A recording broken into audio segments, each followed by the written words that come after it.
9 o'clock. Number 1 for local news in Ottawa and the Valley. This is City News, now on 101.1 FM and 1310 AM. It's Monday, June 21st. Good morning. I'm Andrew Boyle. Right now in Ottawa, 19 degrees. It's 20 in Smiths Falls. Here's what's making news in Ottawa and the Valley.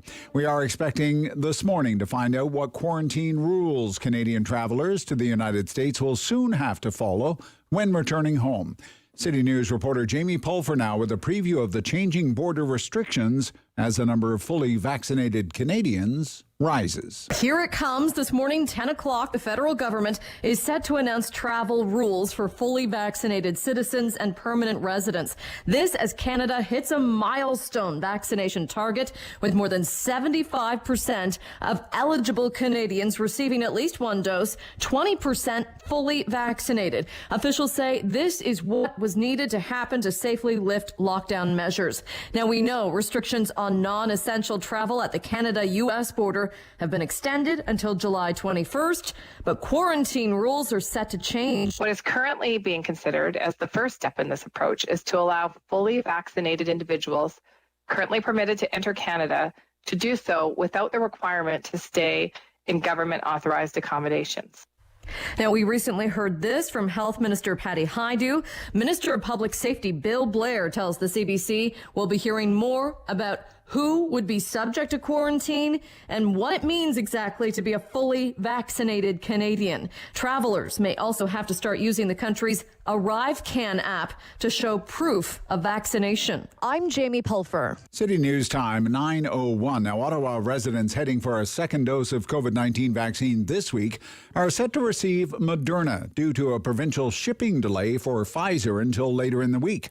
Now, health officials urging you not to worry. Those two vaccines are interchangeable. City News reporter Chris Curry's with the details, including 5 new clinics opening across Ottawa. Big supplies this week, big demand as well. We will open additional clinics at the Canadian Tire Centre, University of Ottawa, Nepean Sportsplex Curling Rink, the Horticultural Building, and Canterbury Recreational Complex. Head of the vaccine rollout, Anthony DeMonte, explains that the city is stocked with Moderna, which will be offered at those and other clinics and pharmacies across Ottawa. This is due to a Pfizer delay. 53,000 doses were scheduled to arrive around noon today, but health officials encouraging you to take the Moderna if you had Pfizer for dose 1. They stress the 2 mRNA vaccines are interchangeable, and Pfizer will continue to be offered for Ottawa's youth. Chris Curry's City News. City News Time, 9:03. And now your forecast with meteorologist Jill Taylor. Showers and thunderstorms in the forecast for the first full day of summer. The high 28 degrees. It'll feel like 36. More showers and thunderstorms this evening, and then mainly cloudy overnight and cooler. 10 degrees for the low. Tomorrow cloudy, quite cool. The high only 18. For today, the high 28. And right now in Ottawa, 19 degrees. In Smiths Falls, it's 20. The body of a man has been recovered from the Ottawa River. Emergency crews were called to the Prince of Wales Bridge yesterday afternoon around 4. A man had jumped from the bridge to go swimming but did not surface. Ottawa police say this morning the body of a 26-year-old man from London, Ontario, was recovered yesterday. Police say no foul play is suspected. The suspect in the June 6th attack on a Muslim family is due in court today in London, Ontario. 20-year-old Nathaniel Veltman charged with 4 counts of first-degree murder, 1 of attempted murder. The prosecutors allege constitute an act of terrorism. A 46-year-old man, his wife, their 15-year-old daughter, and her 74-year-old grandmother were struck and killed. A 9-year-old boy was also struck and recovered in hospital from that attack. I'm Andrew Boyle for News Anytime. Follow up online at ottawa.citynews.ca.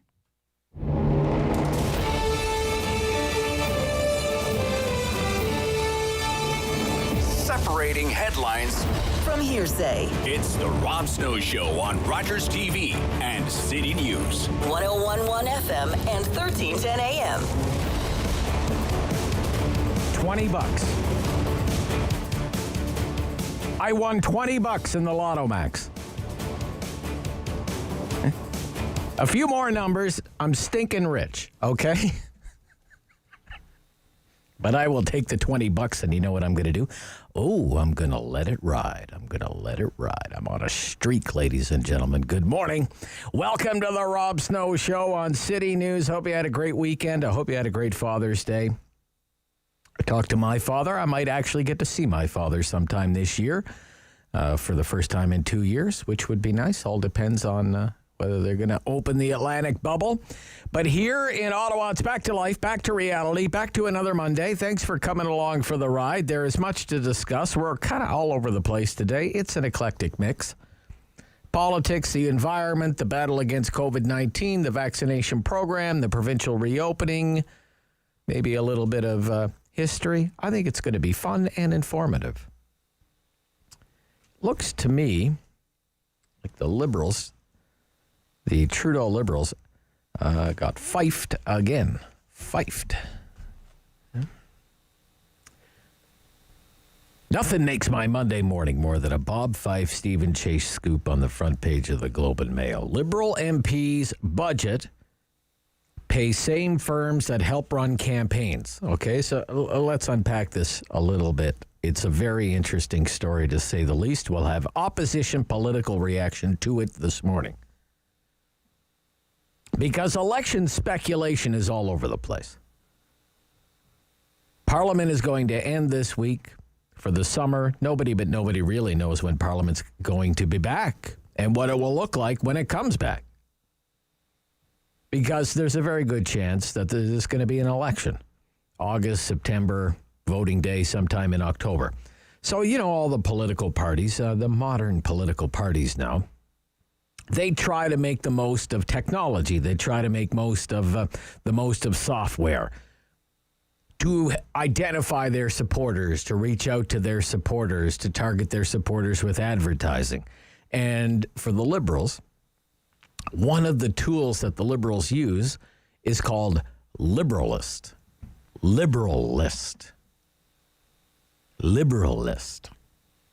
And it is a database software program that was developed by a company in Washington, D.C. called NGP Van. Software that is used by the Democrats in the United States, and the federal Liberals have a license to use it. But here's the thing, and this is the Fife Chase scoop this morning. 152 Liberal MPs also made payments to this database software company from their office budgets. In other words, using your money. Not Liberal Party money, not campaign money, taxpayer money. 152 Liberal MPs. Oh, and it doesn't end there. 149 Liberal MPs, 97% of the Liberal caucus, used their office budget to pay another software company called Data Sciences Incorporated, which was, quote, founded by a close friend of Justin Trudeau. It's good to be a friend. Quoting from this front page story this morning, in the dying days of the parliamentary session, quote, the issue of expenses claimed by Liberal members of Parliament raises ethical questions about whether taxpayer funds are being spent for partisan political purposes.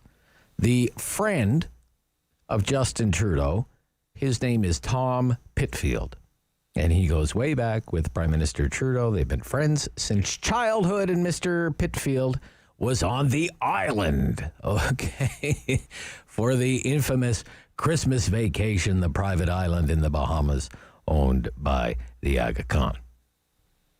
Scandal, scandal, here we go again. Read all about it. Boy, Ottawa City Hall is going to be a hopping place this week. Wednesday, City Council meeting. And as you heard in our newscast, what is City Council going to do with one of its own, Councillor Jan Harder?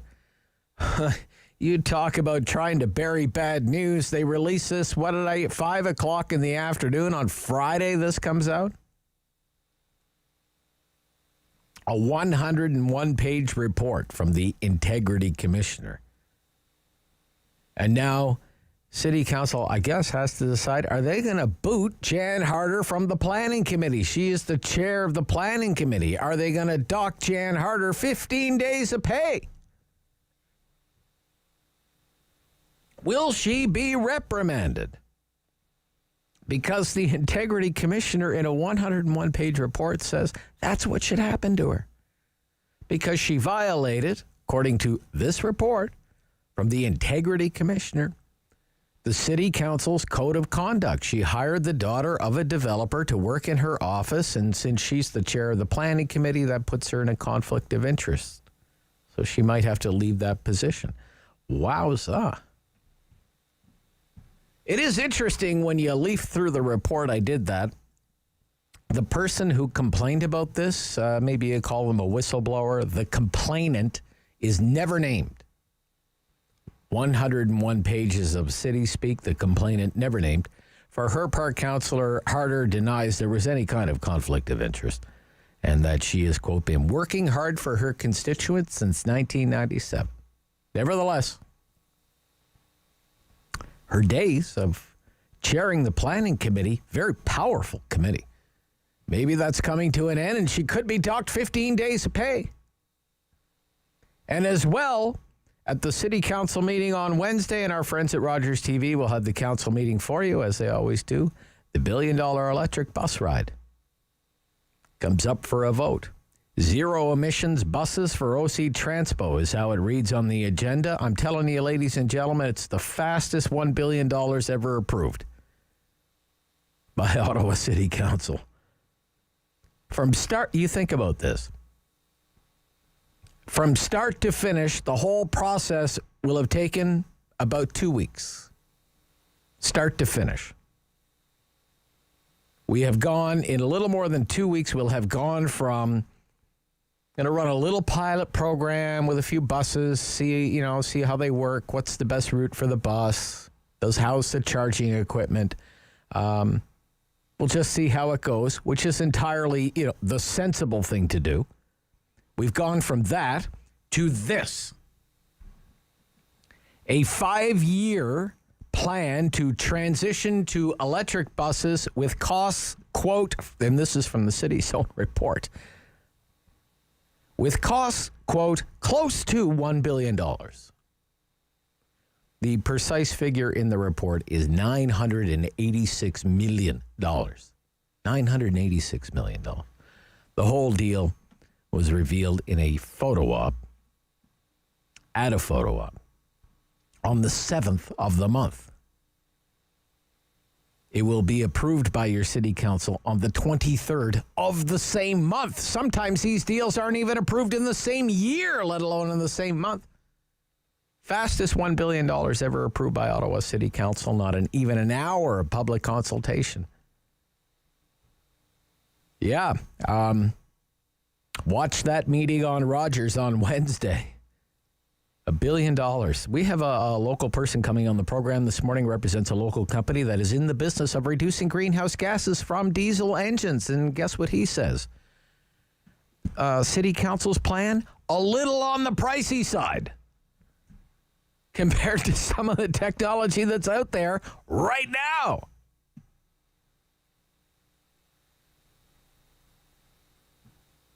And as I said, a bit of a history lesson this morning. Maybe you have heard it said in the last 18 months from time to time, fighting COVID-19, it's like fighting a war. It's like being on a war footing. So if you win the war, do you necessarily win the election? Not if you're Benjamin Netanyahu, right, in Israel. He's being replaced, despite Israel having one of the best vaccination programs in the world. They just had elections in France. Emmanuel Macron's party didn't do very well. Boris Johnson's Tories just lost a by-election. And they lost a former MP, former Speaker of the House. He's gone over to the Labour side. And in 1945, 2 months after the end of the Second World War in Europe, voters kicked Winston Churchill and the Tory party out of office. 2 months later, after the end of the war in Europe. We have a Churchill expert coming on the show this morning. I look forward to that. And in the middle of it all, there's you between 10 and 11 o'clock. We'll do the Talkback Hour of opinion, hour of phone calls. It's the hottest hour of talk radio in town. At 750-1310, 750-1310, 613-750-1310. I want to talk about second dose stories. Shortage of Pfizer, surplus of Moderna. Looks like more mixing and matching is on the way. In addition to all of that, the chair of the Board of Health, Councillor Keith Egli, David Sali from the Ottawa Business Journal, Geoffrey Johnston from the Kingston Whig-Standard, and Cormac McSweeney, the Parliament Hill Bureau Chief for City News. This is the Rob Snow Show.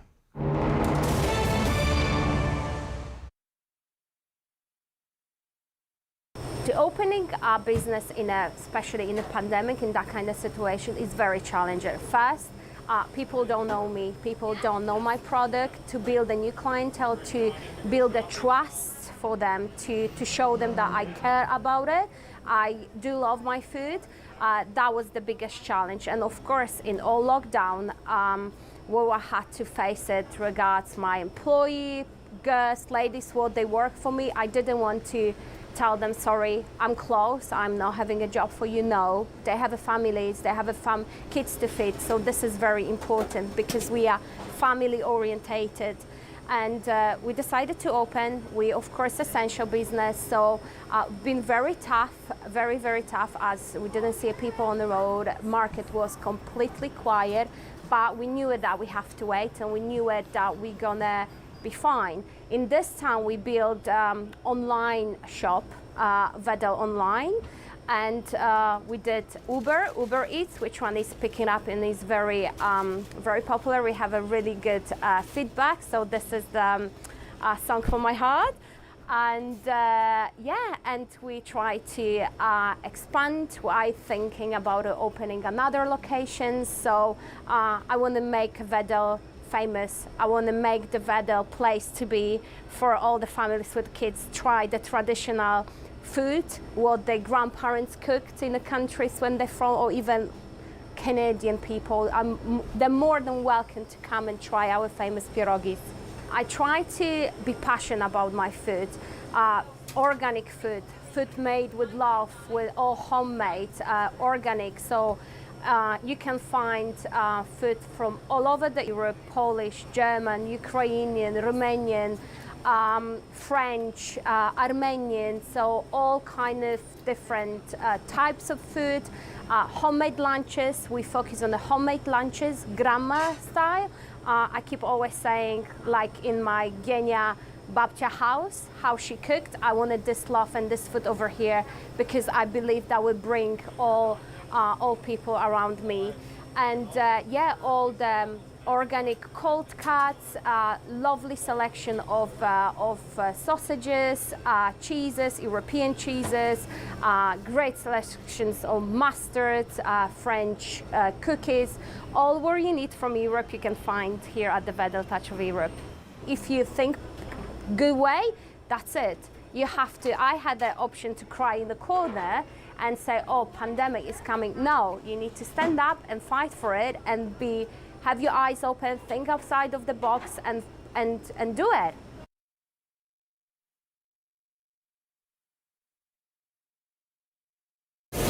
The world is changing. So keep up with Rob. The Rob Snow Show returns on Rogers TV and City News, 101.1 FM and 1310 AM. Wednesday is Electric Bus Day for City Council. Zero emissions buses for OC Transpo. The price tag, $986 million, 5-year transition. A 5-year transition to electric buses. It starts with 450. Now, let's get some reaction to this story. Joining us today is Jamie MacDonald. He is president of a company called Mobile Emissions Testing Incorporated. Good morning, Mr. MacDonald. Good morning, Rob. Thank you for having me on your show today. It's very nice to hear from you. Tell me about this company, Mobile Emissions Testing Incorporated. Well, Mobile Emissions Testing Inc. is a local Ottawa company that was started in 1999, and we've now grown to become the largest provider of on-site diesel emissions testing for both on-road and off-road vehicles in Ontario. About 4 years ago, we found out about this wonderful company, Dynasert. It's a Canadian company. Their headquarters are right here in Toronto. Okay. And they produce what's called carbon emission reduction technology. Okay. And this is for diesel engines, right? For diesel engines. Right. Okay. For diesel engines, and it's a simple retrofit for any diesel engine. And it reduces both fuel consumption and significantly emissions with this product once it's retrofitted on a vehicle. Right. So it wouldn't be just for, say, public transit vehicles. It could be for any kind of fleet vehicle, I would assume, and for the transportation industry, right? Heavy transportation. Yes. And historically, it's proven, especially with municipal fleets, Rob, that a lot of the vehicles that make up these fleets only come in diesel, such as, generators, backhoes, plows, stuff like that. Sure, so fire trucks, garbage trucks, whatever the case might be. Yeah, right? Sure. So historically, it's proven difficult for municipalities to reduce their emissions in a meaningful way, and something that's actually going to make sense, long term, short term, to have these key benefits that we all want to achieve. Right. So you're with a company called Mobile Emissions Testing, and you're a licensed reseller. Okay, yes. A reseller. On behalf of Dynasert, which is also based in Ontario, in Toronto, Yep. You said, and the product is called Hydrogen. And it looks kind of like I looked at it, it looks kind of like a black box on the back of it's a vehicle, an industrial, right? It's built inside a very rugged industrial case. Yeah. It's made for our Canadian climate, or really any climate. The product's been verified and tested to operate as low as minus 40 C all the way up to plus 60 C in all weather conditions. And Dynasert makes several different models of the hydrogen unit based on the size of the engine. But when we look mainly at a municipal fleet, there's really only two sizes. They have a smaller size and a larger size that would suit any vehicle in a municipal fleet. Just a very small engine. How about, just thinking out loud here, do you have one for a 40-foot bus? We certainly do, Rob. We certainly do. And the benefits we've seen, Dynasert has had this product validated all over the world, most notably at the world's most stringent testing facility in Germany. This product on a brand new truck was able to reduce the NOx emissions by 88.7%. Which That's is nitrous oxide emissions, right? Nitrogen oxide emissions. Yes. By 88% reduction. And the benefit that I'm most passionate about is the reduction in particulate matter, black soot from diesel engines. Yep. During that same investigation of this technology, we proved a 55.3% reduction in particulate matter, black soot. Black soot is known by the World Health Organization to cause cancer.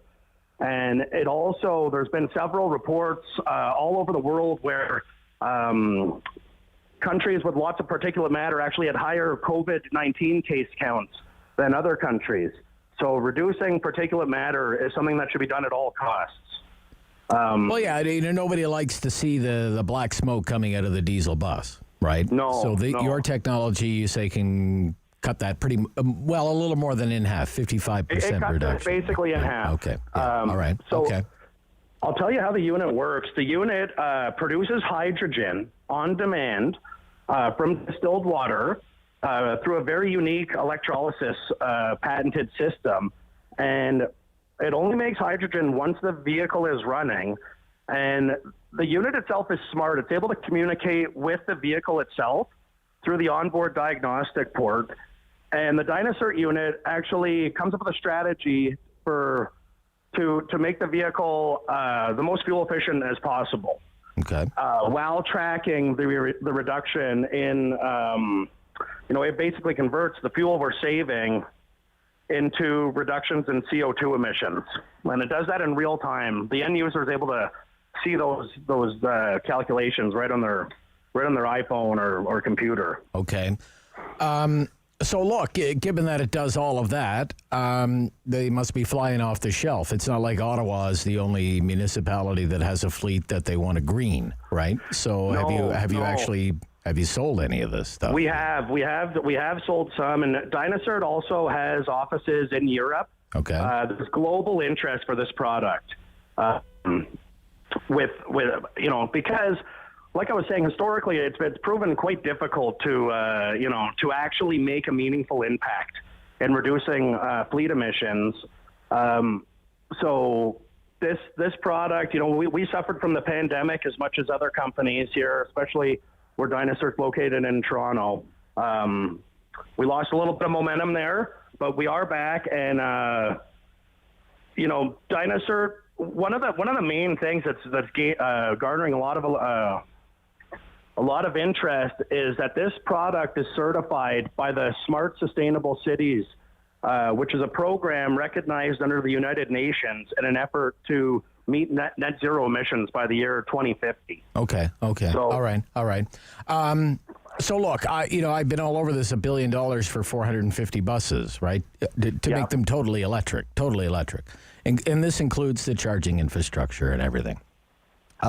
It's a huge sum. It's $2.2 million a bus, all in. Yes. How much could you do it for? If I was to outfit a fleet of 450 vehicles, it would cost roughly $4.5 million. For the entire fleet? For 450 vehicles.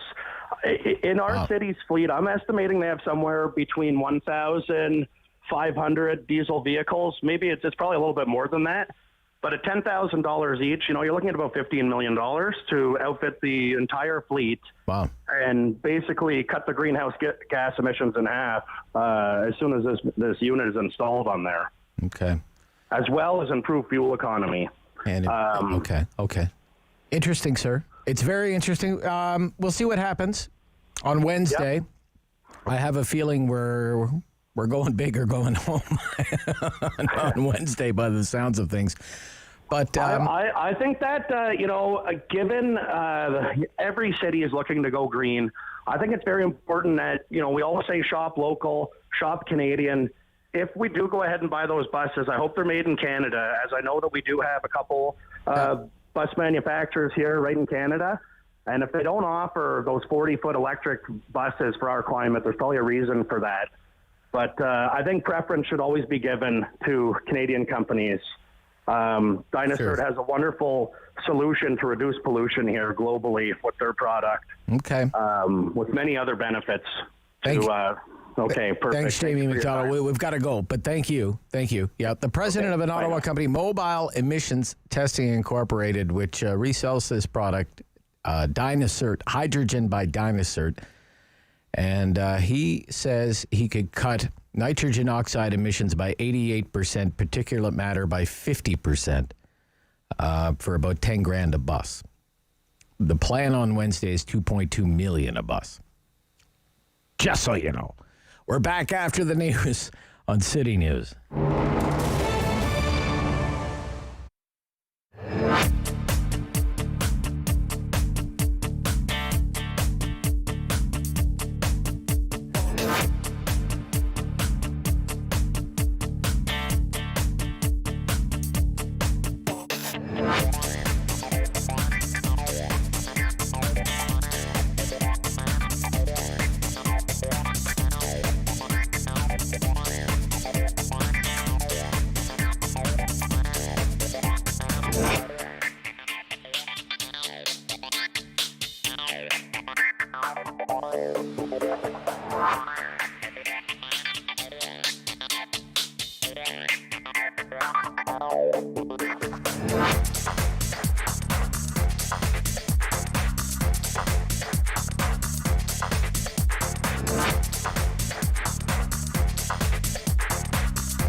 one for local news in Ottawa and the Valley. This is City News, now on 101.1 FM and 1310 AM. It's Monday, June 21st. Good morning. I'm Andrew Boyle. Right now with some scattered showers in the region. In Ottawa and in Smiths Falls, 21 degrees. Here's what's making news this hour.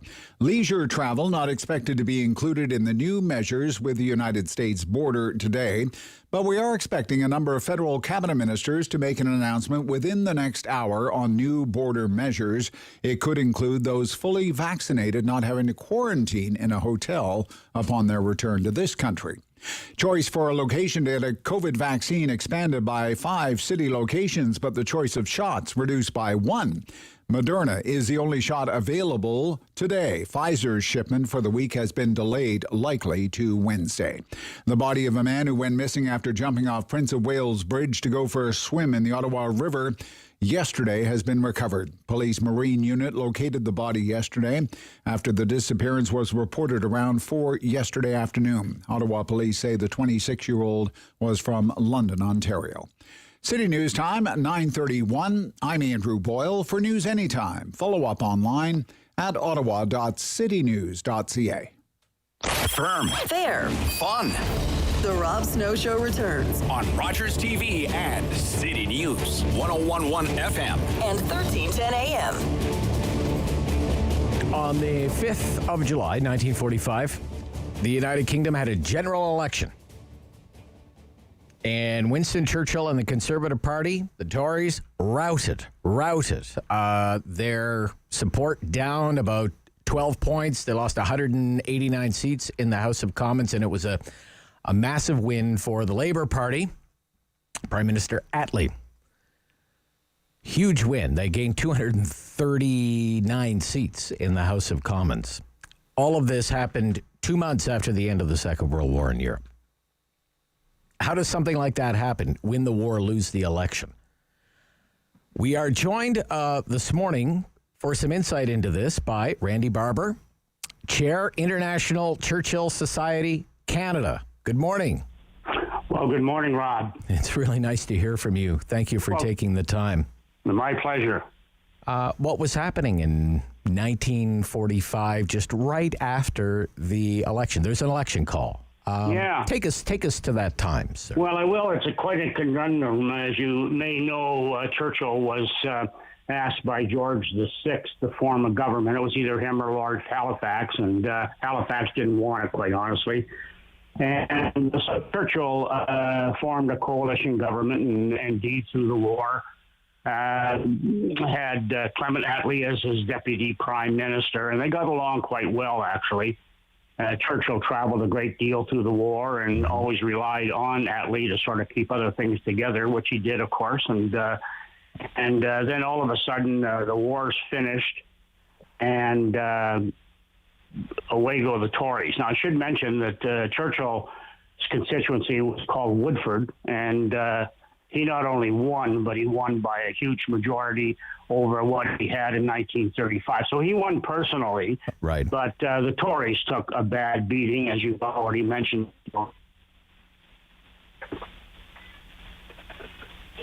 There are probably a number of reasons for that.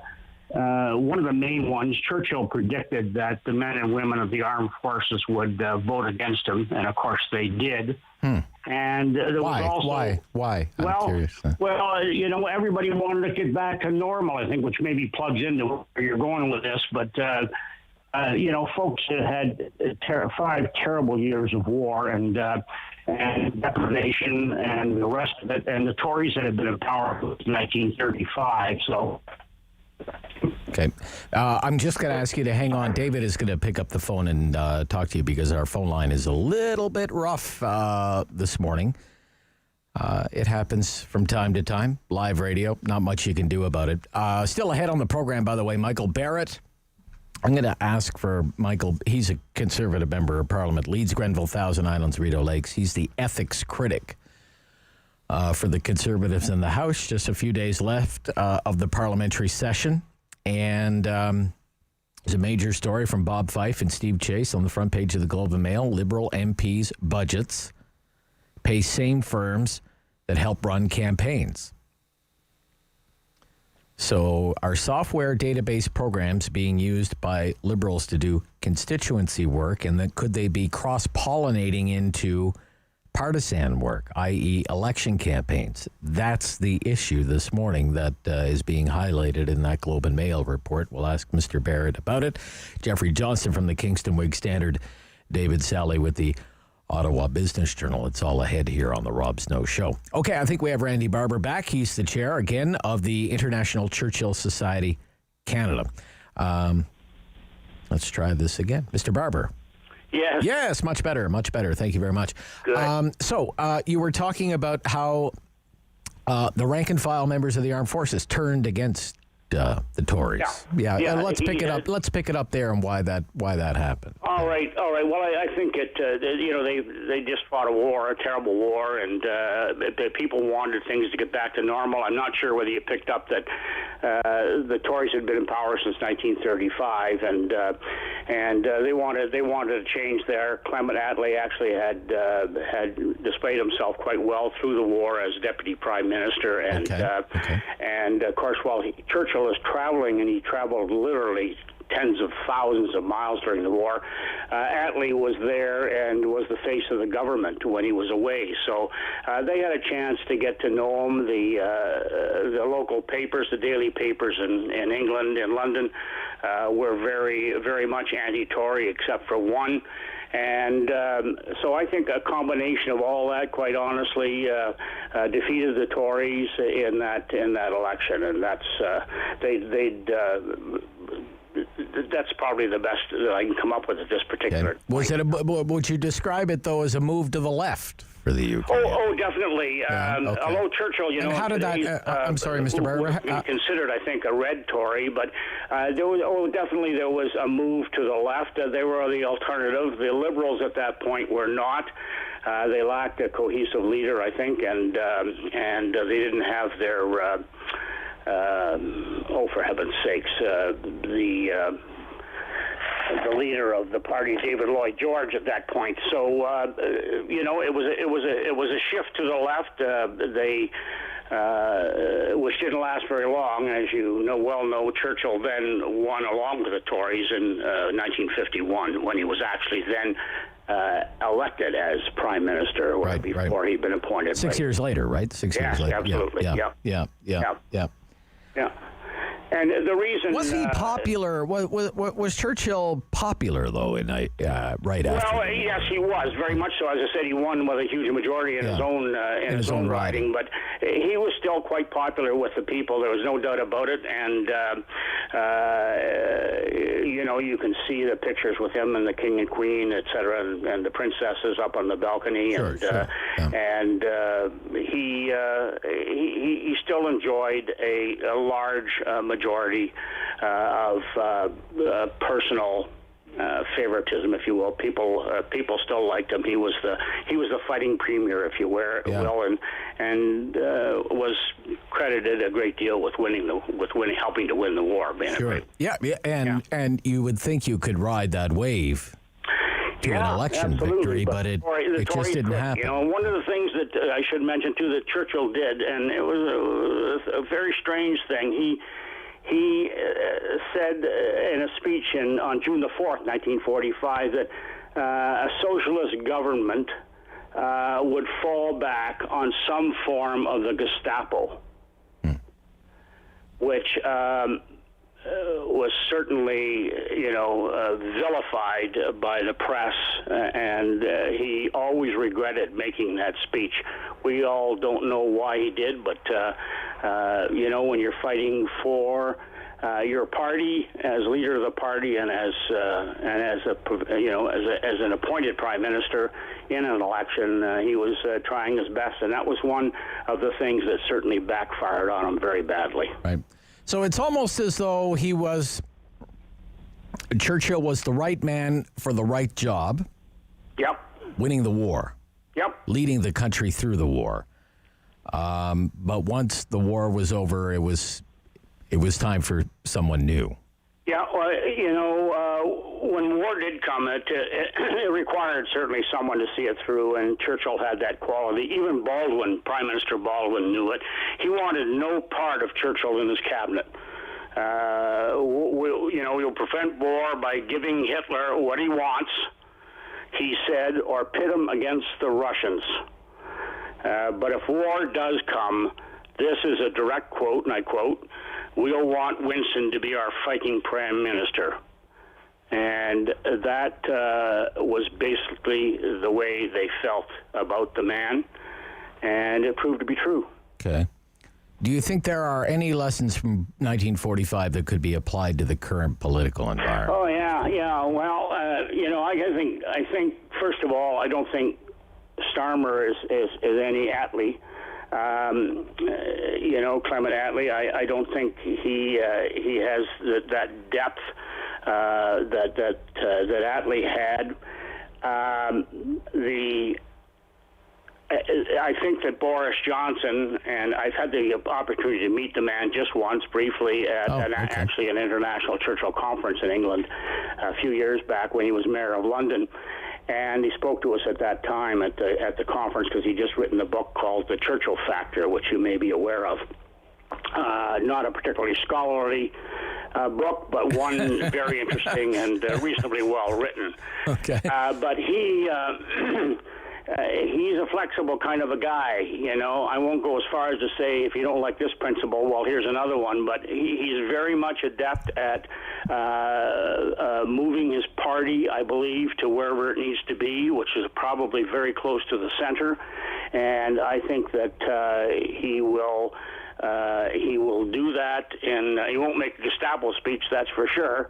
And he will be able to hold the Tory majority in the next upcoming election, simply because I think the leadership against him is not as strong as it might have been in 45. Well, look, it's been a very interesting discussion this morning, Mr. Barber. I thank you for your time this morning. All the best to you. You're welcome, Mr. Snow. Thank you. I've enjoyed it. Good. Randy Barber, Chair, International Churchill Society of Canada. Okay, we're back on to domestic politics coming up. Michael Barrett, Conservative MP, Leeds-Grenville-Thousand Islands, Rideau Lakes. He's the opposition ethics critic. And talk about the latest, maybe, Liberal scandal. Coming right up. Rob Snow Show on City News.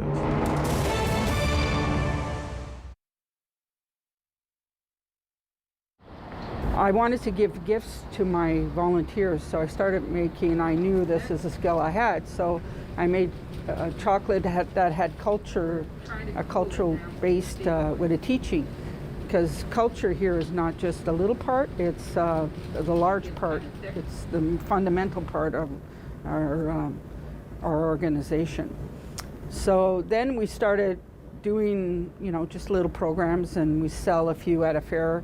And then we started getting contracts. People were starting to enjoy the chocolates, and started getting more and more contracts all across Canada.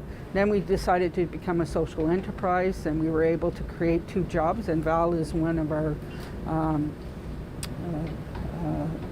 chocolatiers, very talented. We were able to help her with employment.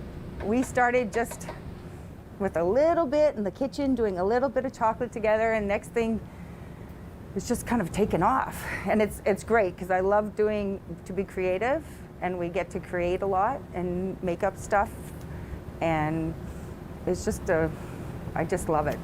It's just great that we get to make money back for Wabano, and it's helping me out, and we're helping just everybody out, Wabano and everything. We met a very socially conscious business owner being around town, and we decided to partner, because beans and chocolate, coffee and chocolate are sort of created the same way, and there's and they're very one origin bean, so it was a good pairing together. And it's been a fantastic partnership for both of us. I was fortunate enough to get introduced to Purat the head of Wabano Fine Chocolates, through a local networking group. And I was completely intrigued by the social enterprise that she was running, and then I looked at what we were doing, trying to support local business and supporting local communities, and it was a perfect match, and it's been fantastic ever since. We make every batch by hand. We temper it by hand to get to the consistency it needs to be to make a good chocolate. And one of the best, also wonderful things we did, we've connected with Ed, with being around town, and our coffee bars have been an amazing hit. So we're really excited about the connection with our coffee.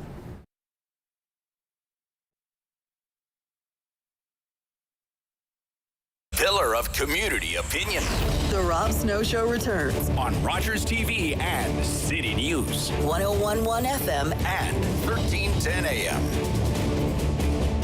Hey, we're going to turn our attention to federal politics. We're in the dying days of the parliamentary session, and Michael Barrett is back with me, Conservative Member of Parliament, Leeds-Grenville-Thousand Islands, Rideau Lakes. He's the ethics critic for the Conservative Party of Canada. Good morning. Good morning, Rob. Yeah, it's very nice to hear from you. I'm going to read you the first 3 paragraphs, won't take long, from the Globe and Mail front page story this morning. Liberal MPs have been using parliamentary funds to pay for services from companies that provide 2 of the governing party's most important digital campaign operations and also run its powerful voter contact database. An examination of expenses filed in the House of Commons shows 149 Liberal MPs, 97% of the caucus, made payments out of their office budgets to Data Science Incorporated, founded by a close friend of Justin Trudeau. And 152 Liberal MPs made payments to NGP Van, a political campaign software used by the U.S. Democratic Party, licensed by the Liberals, to run their Liberalist database. What is your reaction to that news story, Mr. Barrett? Well, it's disappointing, to be frank, that we have nearly 100%, about 97% of the Liberal caucus who are using their office budgets, it appears, to subsidize the Liberal Party's data management for that they use for political purposes. And it's the web here includes a best friend of the Prime Minister who's married to the former president of the Liberal Party of Canada, and the both of them traveled to Billionaire Island with the Prime Minister when he was found guilty of breaking ethics laws, and the MPs quoted, the Liberal MPs quoted in this Globe and Mail story, they don't even know, they say they don't even know why they write the checks. And so they send the money. And they're sending taxpayer money to these firms that the Liberal Party now is saying, well, of course everything's above board. We've heard this from the Prime Minister before, that the story in the Globe and Mail was false, and I'm sure we'll hear that again today. Okay. You mentioned some Liberal MPs are quoted in the newspaper this morning. One of them is Wayne Easter, who's not running again now. That was made public last week. And he says of this one software program, NGP Van, that it tracks constituency casework and correspondence, identifies the occupations of constituents, and he makes this claim that there's kind of a firewall between what you can do with your constituents and what you can do on a partisan level. Now, I don't know, you don't use this software, so I don't know how you can speak to that, but what do you think of that claim, nevertheless?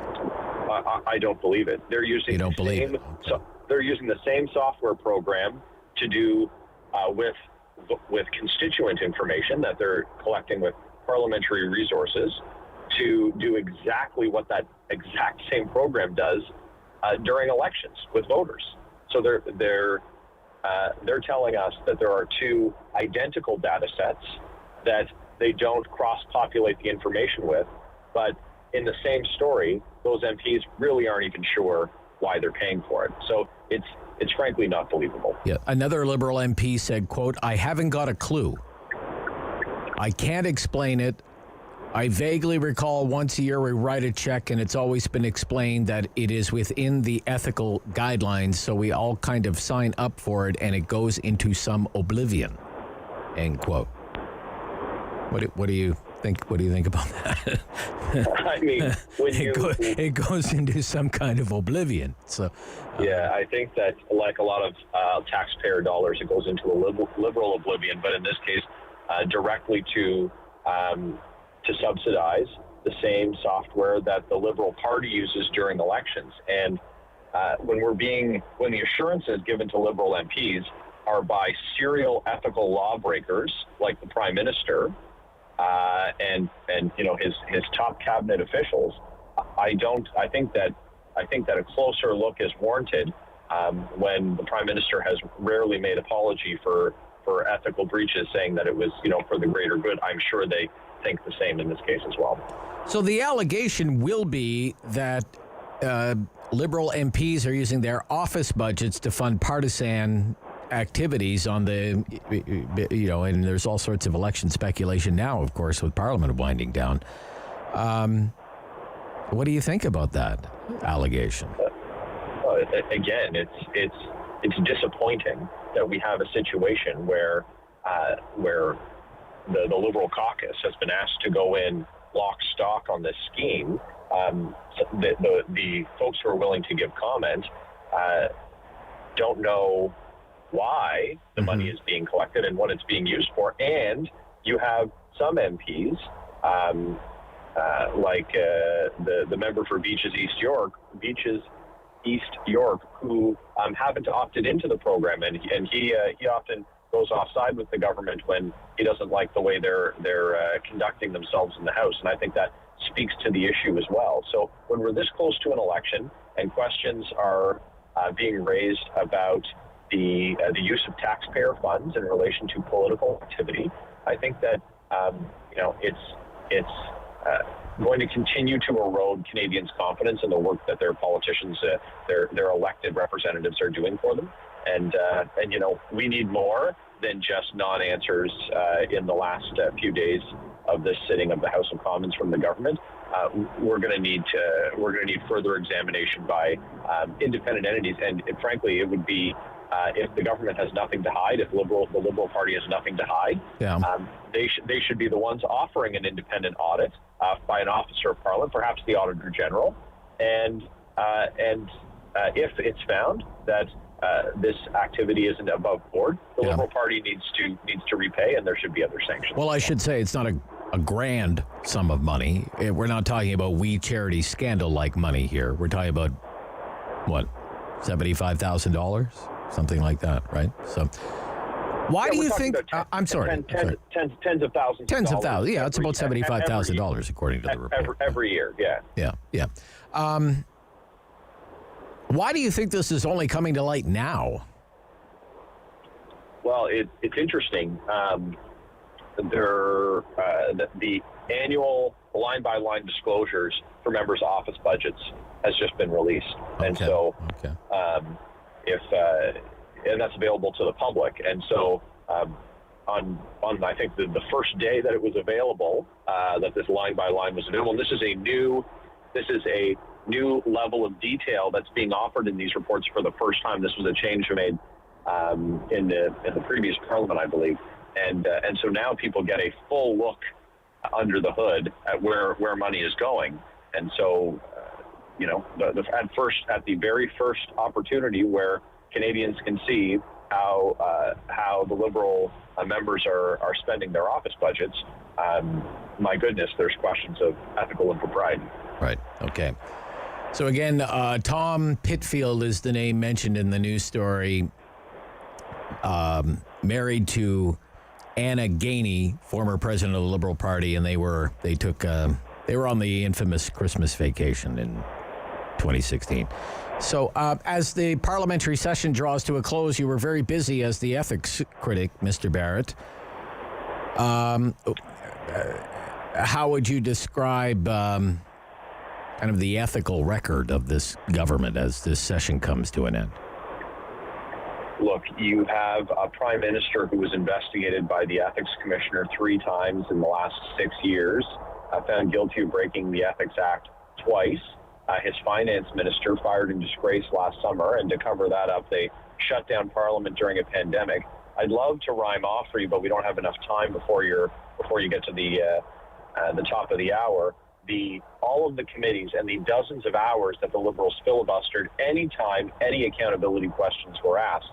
We have today the House of Commons dealing with a production order for documents where the president of the Public Health Agency of Canada has been found in contempt, and the Minister of National Defence censured by the House. And this Prime Minister maintains that everything is fine, that this is just conservatives being mean-spirited. But Canadians should be incredibly concerned when a week and a half ago we have the Ethics Committee releasing our report that really lists what basic expectations that Canadians would have when awarding $1 billion contract that this government failed to do, and to even exercise the most basic forms of due diligence when they awarded the infamous $912 million contract to their buddies at the Lee organization. So it's not been a banner year for confidence in what the executive's been doing in Ottawa. They've been keeping you busy, though. Wow. Well, absolutely, and so on lots of talk from colleagues like my friend Pierre Poilievre from Carleton, who works incredibly hard about the number of jobs that the Liberals have failed to deliver on as they promised. But I can tell you one job that they're protecting, and that's the job of the opposition ethics critic. Okay. Thank you, Mr. Barrett. Good to hear from you. All the best, sir. Bye-bye. Yep. Thanks. Conservative Member of Parliament, Leeds-Grenville-Thousand Islands, Rideau Lakes, and the ethics critic for the official opposition. That's Michael Barrett. Talkback Hour coming up. Second dose stories. The theme for the hour. 750-1310, Rob Snow Show on City News.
This is City News.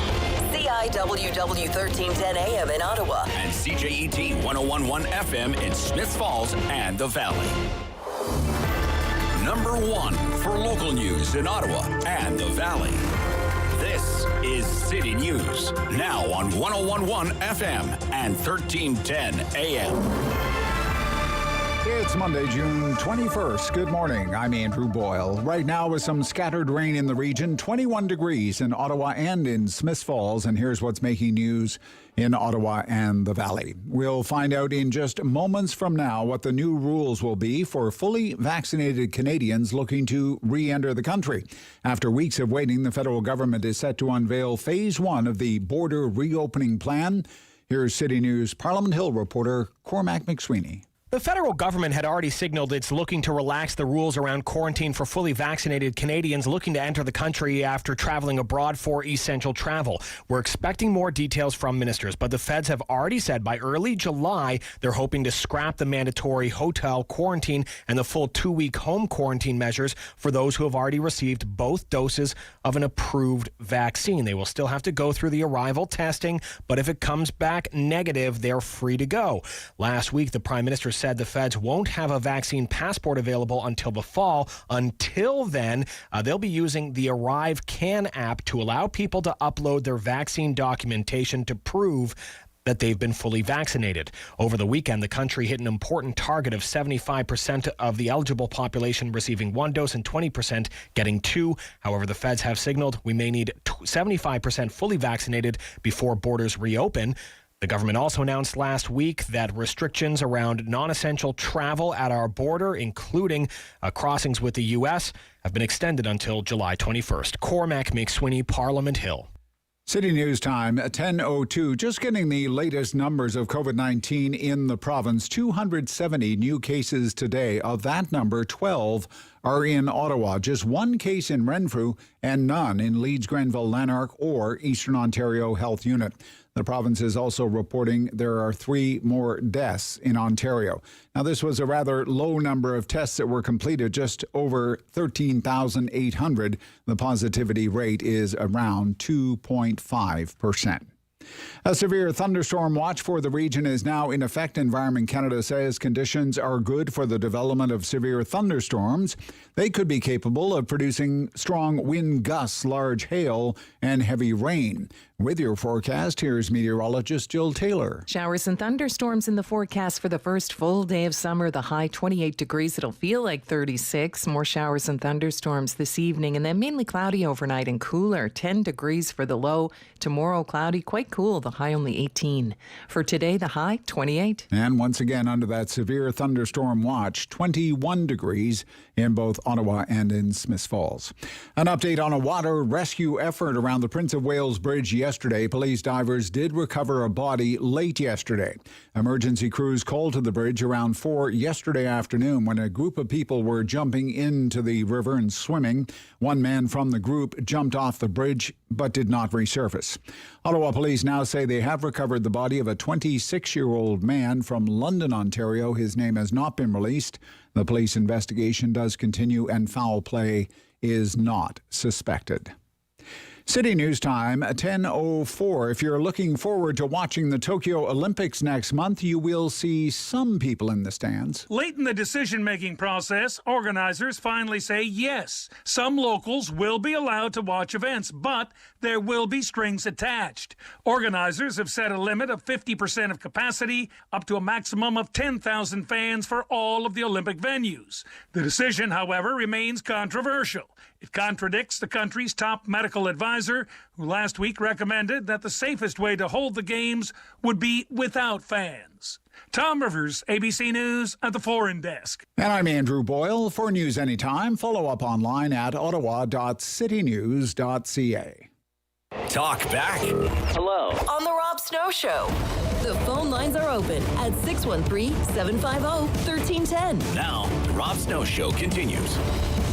Second dose stories. Second doses. I want to hear your second dose stories. It's all over the news today. 20%. We've hit 20%. In Ontario, we're doing a little better than that, actually. 20% of the Canadian population is now fully vaccinated, 2 doses of a 2-dose vaccine. Are you one of them? I wish I could say I am, but I am not. What about you, David? No?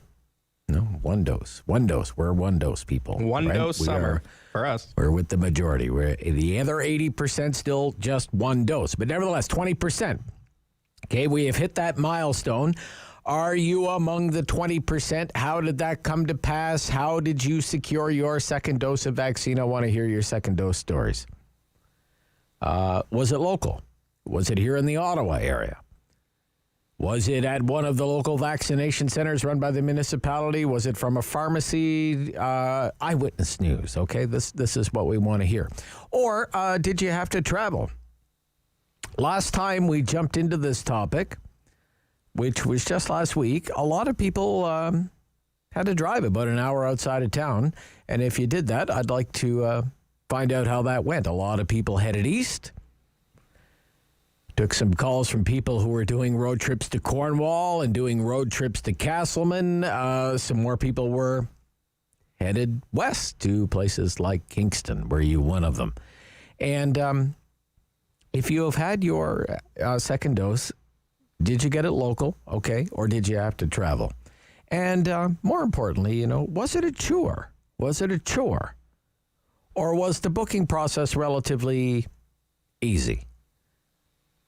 What was your experience booking the appointment like? The last time we talked about second doses, trying to get us a second dose, you caught me off guard and you had a lot of good things to say. So I do wonder if that's still the case, and if it is, let's roll with it. 750-1310, it's the Talkback Hour here on the Rob Snow Show. It's your hour, okay, so we can get into it. Second dose story, what's yours? What do you think about this idea that we have lots of Moderna and not a lot of Pfizer? We're kind of short on Pfizer doses right now. And if you had Pfizer for your first dose and now it's time for your second dose, are you okay if your second dose is Moderna instead of Pfizer? Health experts say it doesn't matter. The mixing and matching doesn't matter. They're pretty much identical. Does that put your mind at ease? Is that good enough for you? I'm telling you, it would be good enough for me. It really would. I had AstraZeneca as a first dose, and at this point, I'm not fussy. Okay? I'm totally not fussy about what brand the second dose is. Just give me something, okay? I just want to be able to say that I'm fully vaccinated. But there's a delay in a Pfizer delivery. But we're supposed to be swimming in Moderna right now. So if you're willing to wait for a second dose, and that second dose happens to be Moderna, are you okay with getting a second dose of Moderna even if your first dose was Pfizer? And in Ontario, 76% of Ontario's population has had at least 1 dose of vaccine. 76% has had at least 1 dose of vaccine. And 23% of Ontario's population is fully vaccinated.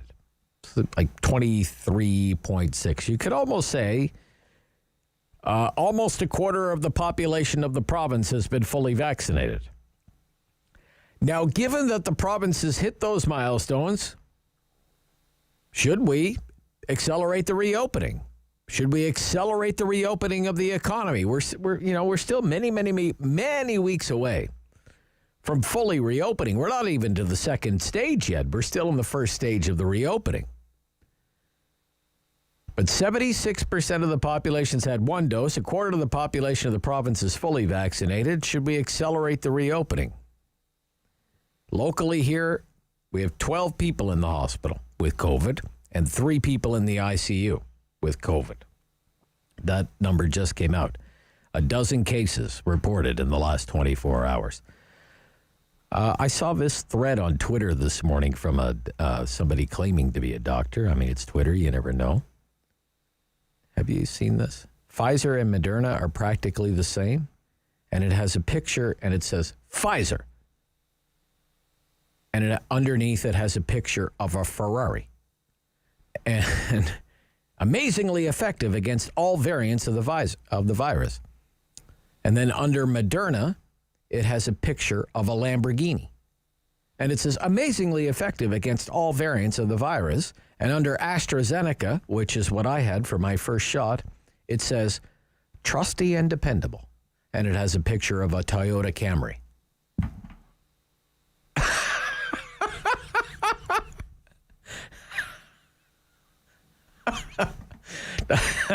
Camry's a good car. It's a good car. Yeah, it's a great car. It's very reliable. You know, a nice looking car. Nice looking car, but you know, it's not a Ferrari, right? It's not a Ferrari. Okay.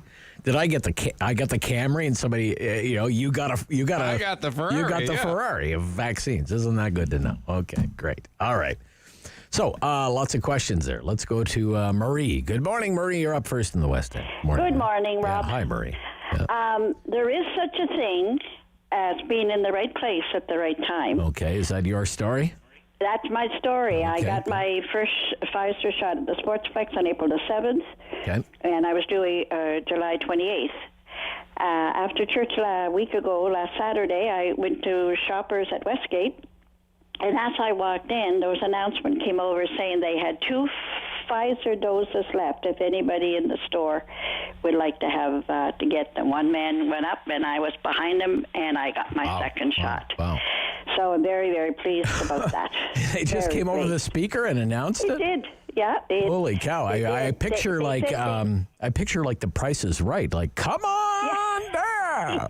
You're the next contestant in the Hunger Games. You know? They just wanted to use them before Monday or Tuesday. So Right. Okay. I said I'm all done. And just to add to, I know it's hard on the people that have stores, the merchants, and really everybody. But I think we should be very careful about reopening. We got stung before. Yeah. Let's just ride it through, and hopefully things will be a lot better. Stick to the timeline as it was originally announced. Yeah, exactly. Okay. All right. Exactly. Okay.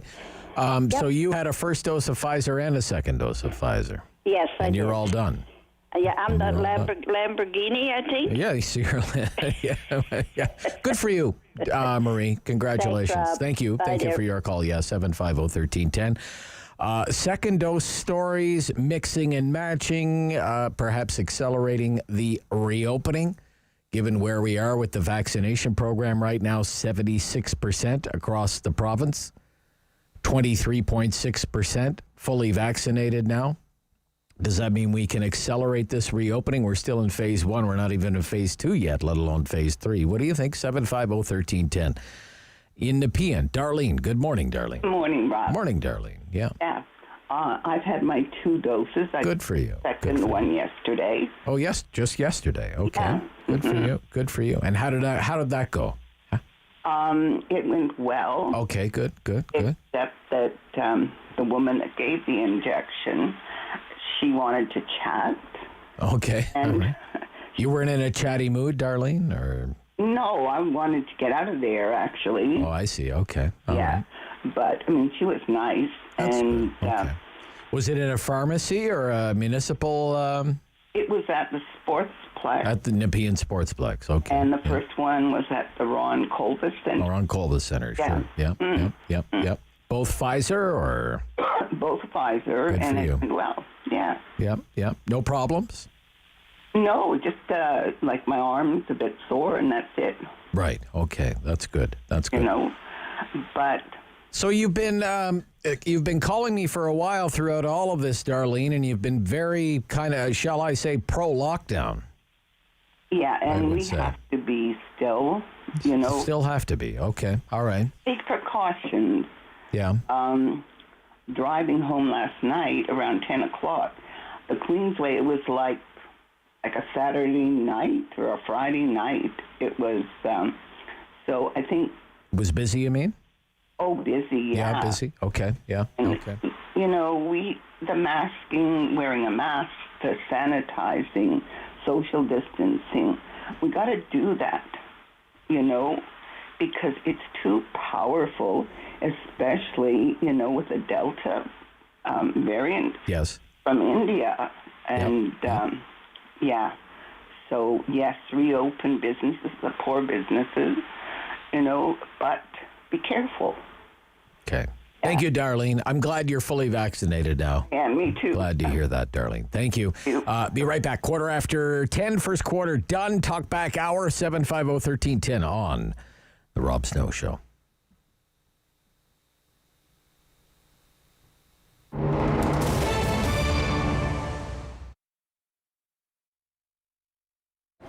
This affected us big time because when, you know how we are seasoned. We have clothes for the spring, clothes for the winter. That time, lots of clothes didn't arrive on time from Europe or from here because some factory shut down. So, and this put us in an odd position. We received not all the merchandise, part of the merchandise. And people, and for us, we have to be careful, especially with the virus going on. Did affect the business, of course, like everybody else. We're not immune, and since the government helped, this did a little bit good for us too, but still affected all the sectors, especially clothing. You can see big corporation affected bad because nobody was thought it's gonna be like this. Earthquake might happen, we joke about it before, things might happen, but this was like a third war, but with a virus. So how to survive, that's the question, and we're doing our best to work with the mall, especially rent in the mall is very high. The government, they have certain, let's say, condition, like how many people will be in the mall or in the stores, etc. Yeah, it's a big factor, but of course, if my store has a back doors, or just will be better, it will be much better. At least we can have curbside much easy, because we have to shut down completely, and this left a mark on us, on everybody too. People always ask me, go online. Certain things you can't go online. Let's say T-shirt, certain product people don't know how to fit, but when it comes to clothing, it's different completely. Let's say I have a customer comes, you can give him 44, but certain suit he might take 42, certain suit he might take 46. So, and how could, suit is not gonna fit the same. And I see people come back and they show me what they got online and not the same fabric. Mostly young people, but if you really want to shop, you have to go to the store because everything will be around you. You want to be sure the color look good, the fit will look good, especially when you spend, doesn't matter how much money, 300 or 2,000, You have to try, you have to see what's going on. Please don't be shy, contact us. It will be a pleasure for me to take a suit or coat or anything. Like sometimes people have a funeral, they have things, they have a wedding, they don't want to come to the mall. If I get all the information, I will go and meet them at their home or their business offices. I'm gonna start doing that, and this will help the business and help the people. Like they're afraid to come to the mall for time being, or they're too busy at work. They cannot go anywhere at certain time, so I'm glad to do that.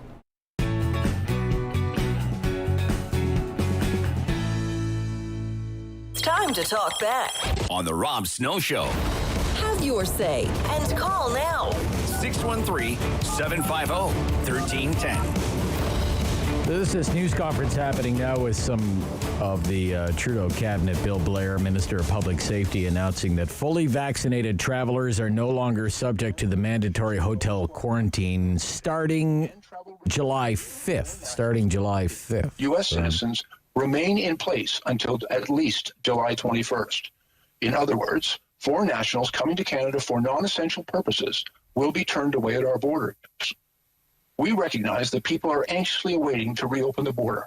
And as Canada reaches high levels of vaccination coverage and the COVID-19 severity trends continue to vaccinated decline, travelers must submit vaccine information prior to arriving at the border. So our next newscast is at 10:30, and we'll also have a full newscast at 11 o'clock. And that is one of the things that we'll have to ask Cormac McSweeney about when he joins us. He's the Parliament Hill Bureau Chief for City News. Before then, we are talking about vaccination program in Canada, the second dose story here locally. What's yours?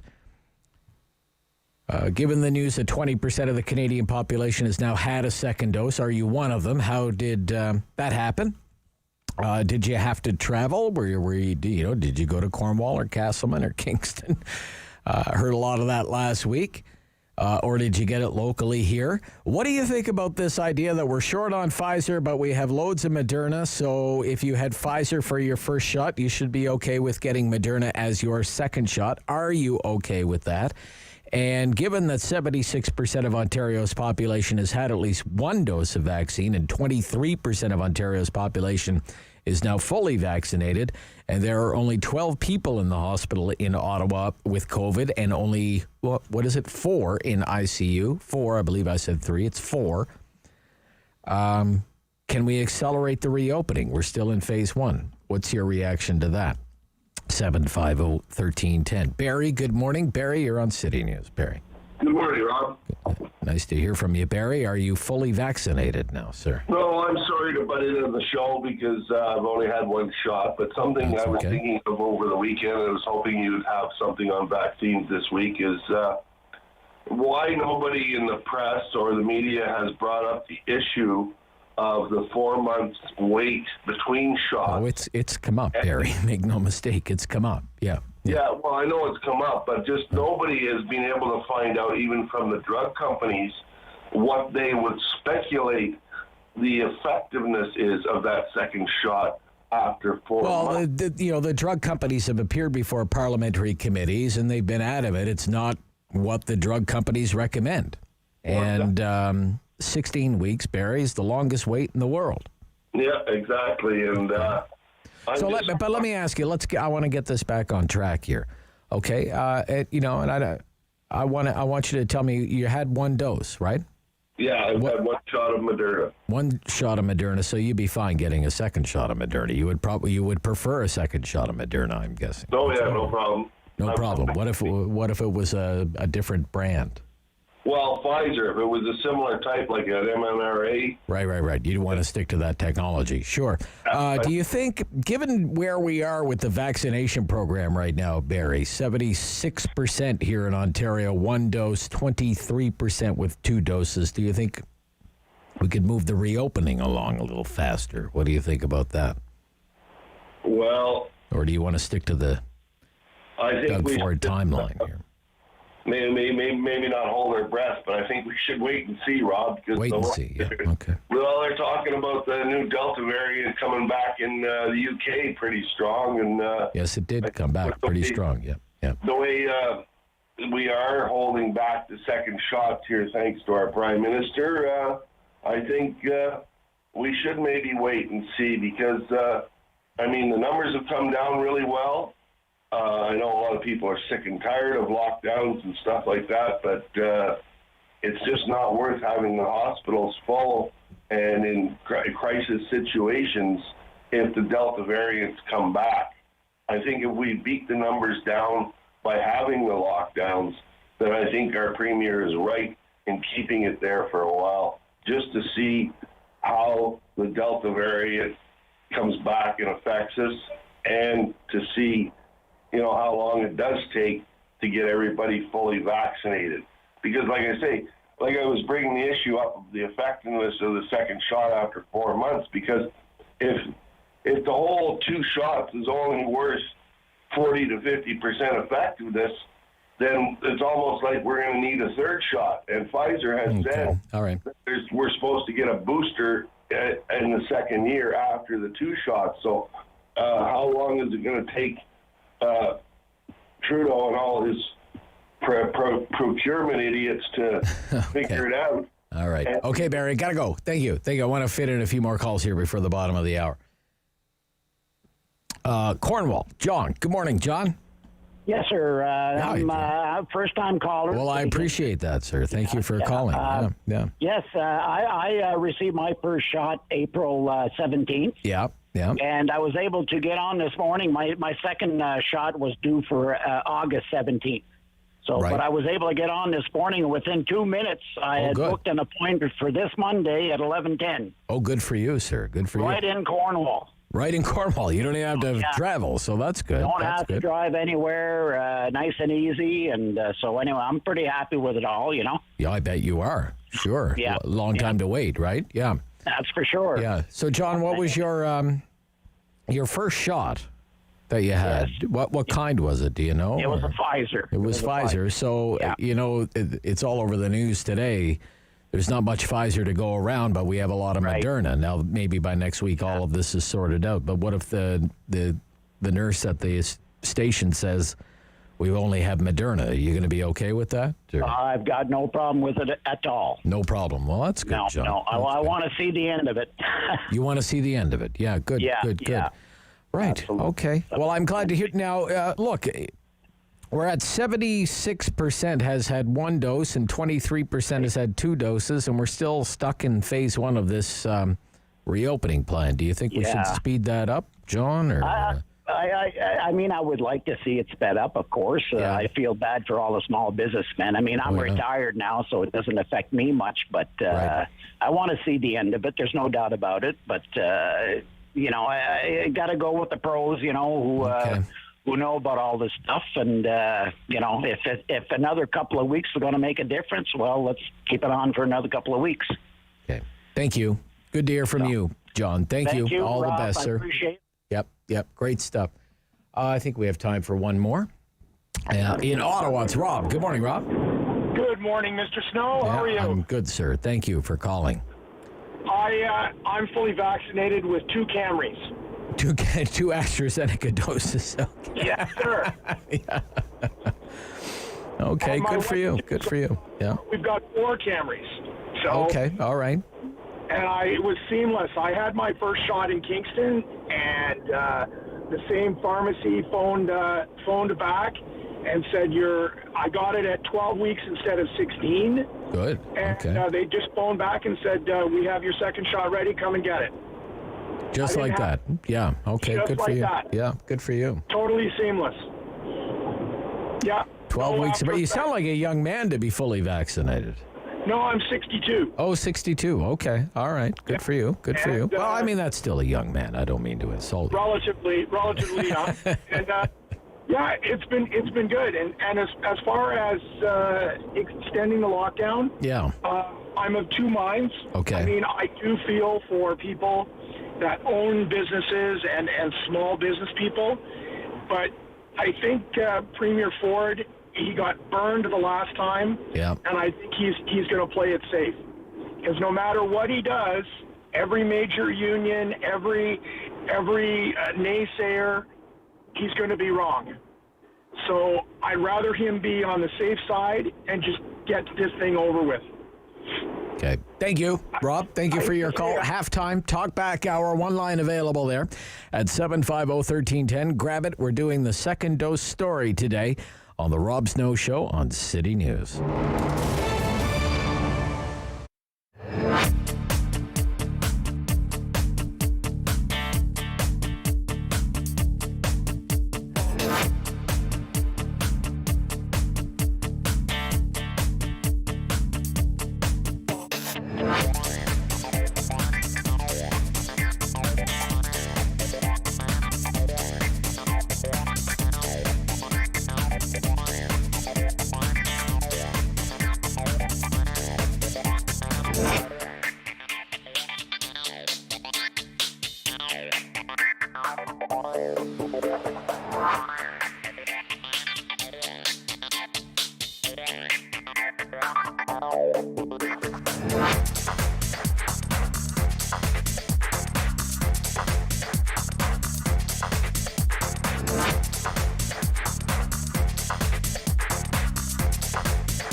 number one for local news in Ottawa and the Valley. This is City News, now on 101.1 FM and 1310 AM. It's Monday, June 21st. Good morning. I'm Andrew Boyle. Right now, we are under a severe thunderstorm watch for the entire region. This afternoon, heavy rain, hail, wind gusts to 100, all possible. Right now in Ottawa and in Smiths Falls, it's 21 degrees, and here's what's making news this hour. The Ontario COVID case count today, 270. Of those cases, 12 are in Ottawa. The only other area in the region with new cases is Renfrew, with 1. Both Leeds-Grenville-Lanark and Eastern Ontario's health unit are reporting no new cases today. Fully vaccinated Canadians and permanent residents will soon be able to return to this country without a mandatory quarantine. The first stage in loosening the border restrictions that have been in place for 15 months now will begin at midnight in 2 weeks' time on July 5th. Transat AT has ended talks with Pierre-Carl Pelado on a potential acquisition of that company and now plans to just focus on restarting its flights. Pelado had made a non-binding offer of $5 per share. That was $2.21 lower than Transat's Friday closing price. Air Canada, you remember, was in talks to buy Transat, but ended those discussions because European regulators were not on board with that transaction. City News Time, 10:31. I'm Andrew Boyle. For News Anytime, follow up online at ottawa.citynews.ca. Talk back. Hello. On the Rob Snow Show. The phone lines are open at 613-750-1310. Now, the Rob Snow Show continues. Second dose stories. 20% of the Canadian population fully vaccinated. In Ontario, the figure's about 23%. Are you one of them? I wish I could say I was, but I am not. I want to hear your second dose story. Did you get it done locally? Did you travel? We talked about this last week. A lot of people were headed to places like Cornwall and Castleman. Kingston took a call on that already. But if you've had your second dose, tell me how it went. Was it a chore? Was it easy? What was the experience like booking an appointment? The last time you had a lot of good things to say, I have to say, when we talked about this last week. Now, also in the news on vaccinations and the fight against COVID-19, coming up short on a delivery of Pfizer, but swimming in Moderna. So if you had Pfizer for your first dose and now it's time for your second dose, and the worker at the vaccination clinic says, here is your Moderna second dose, are you okay with that? I would be okay with that. Seriously, just give me the Moderna already. I have had AstraZeneca for my first dose. But there is a delay in the delivery of Pfizer. We're supposed to be swimming in Moderna, so if you had Pfizer, are you okay with Moderna as a second shot? The health experts say they're the same. They're the same. Don't worry about it. And given that we are where we are in the vaccination program now, on June 21st, summer of 2021 now, in Ontario, it's 76% of the population has had one dose, and 23% of the population can say it's fully vaccinated. Is it time to accelerate the reopening of the economy? At 750-1310, second half of the Talkback Hour. Irene in Ottawa. Good morning, Irene. Good morning. Hi, Irene. I've had my two shots. Good for you. I'm grateful for it, but I'll mention a few things about it. Sure. I had my first shot in Kemptville. Pfizer. Okay. Yep. Right. Yep. And I was on April 18th, and I was fortunate enough to get the Pfizer again on June 19th in Smiths Falls. Isn't that great? That is good. Yes. That is really good. Yep. But there's a few things I need to mention. So you're going to have nothing but good things to say about Mr. Trudeau from now on. No. Why in the hat? Okay, now you got me going with that drama teacher, right? How come I can't go to Nova Scotia? They can July come in the 14th. country. I think they said they're going to open July 14th, I think. To all of us? To everybody, yeah. Oh, wow. Yeah, you may want to look that up and confirm that. Yeah. Yeah. Okay, there's just a few little other things I'd like to mention, okay? Go ahead. Yes, I'm sorry to interrupt. When I got my Pfizer vaccine on Saturday, I was so worried that it was going to be the Moderna. because when I booked the appointment, it said Pfizer, right? And then they give you a notice 24 hours, to confirm your appointment, before your appointment. Okay. And they changed the wording, and it said Moderna or Pfizer will be provided. I wasn't very happy with that. But anyway, I got the Pfizer.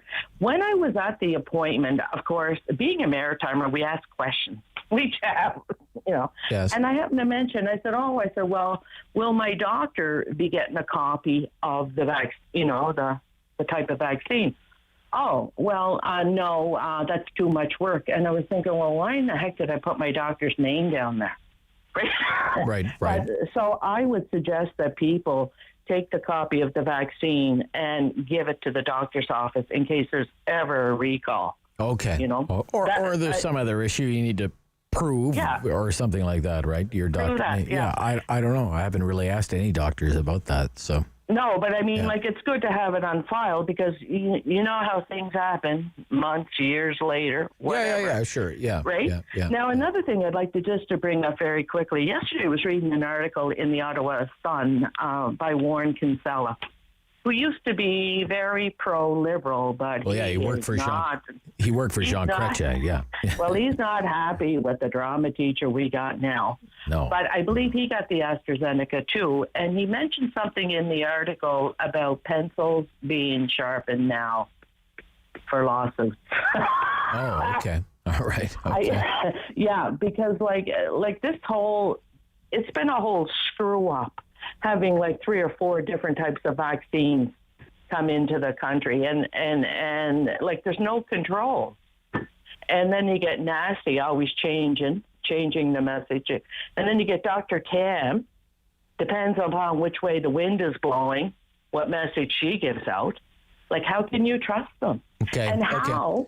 And how does Mr. Trudeau leave the country with only 1 dose of vaccine, and he doesn't really have to isolate? Yeah, and sometimes he wears a mask, and sometimes he doesn't wear a mask, and whatever, right? Okay, but and he spent, a few hours in that hotel by the airport. Anyway. So 76% of Ontario's population has had 1 dose, and it's 23% is fully vaccinated, and we're still in phase 1 of the reopening. Are you okay with that, or...? No. I mean, like they keep talking about that variant down there in Kingston, Kitchener. And, yes, Kitchener, Waterloo, Well, how many cases were there today? 330 today in all of Ontario or something? What was the number for today, David? 270 for all of Ontario. For the whole province. For the whole province, yeah. Like what? There's something not right with that picture. Okay. They keep telling us, there's this variant in Kitchener and it's contagious and all that. Yeah, 3 deaths province-wide. Yeah. Yeah. Okay. So, all right, Irene, anyway. I got you. I know where you are. Okay, thank you. Bye-bye. 10:38 here. There's an open line for you. 750-1310, 750-1310. Talk back hour, Rob Snow Show. Orleans, Richard. Good morning, Richard. Good morning. How goes the second dose battle, Richard? Actually, it was close to perfection. All right, I want to hear all about it. Go ahead. But I had the reverse scenario of what you're talking about. My first dose was Moderna. Right.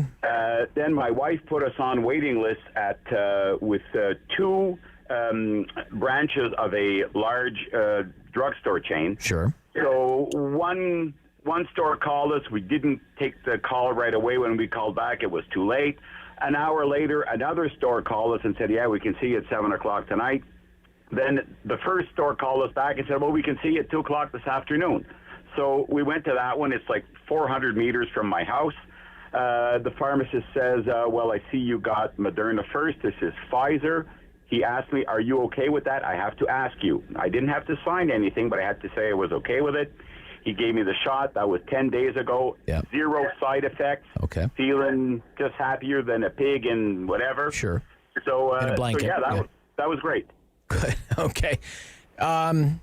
You had no inhibitions whatsoever about mixing and matching.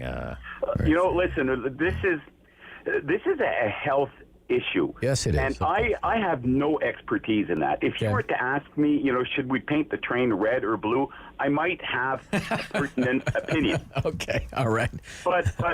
So you got to rely on the healthcare professionals. We have a good health system in Canada. Yeah. So if they tell me, yeah, it's okay, they're both mRNA, they're almost the same, I'm good with that. All right, okay. And the same thing with reopening. Yeah. A lot of people, are champing at the bit. I mean, yeah, we are. We are.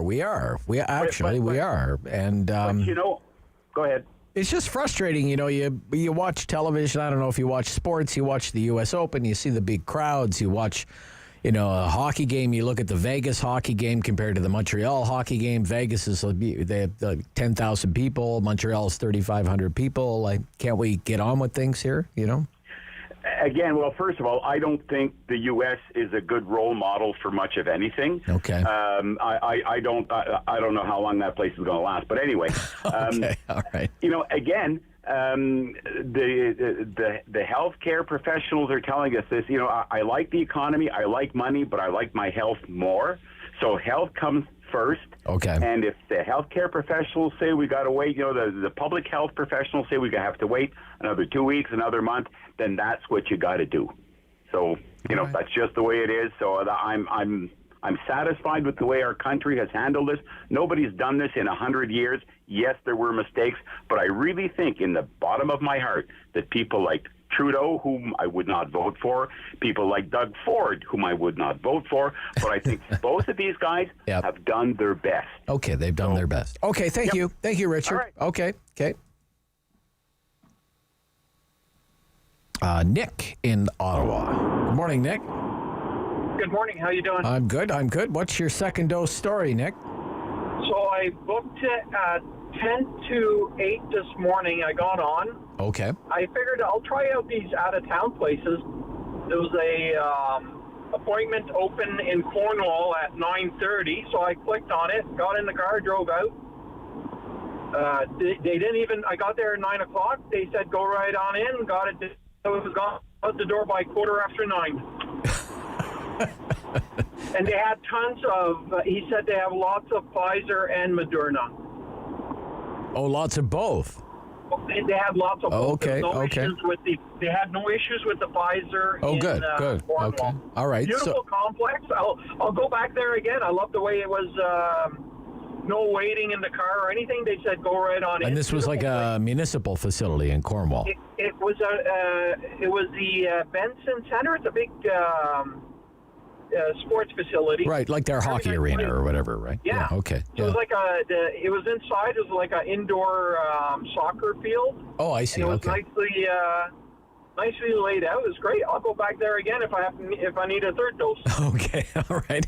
Okay, well, fingers crossed that it doesn't come to that, but we're already hearing about the potential for needing a third dose, but one dose at a time, I think. Yeah, exactly. So again, you logged on at 10 to 8.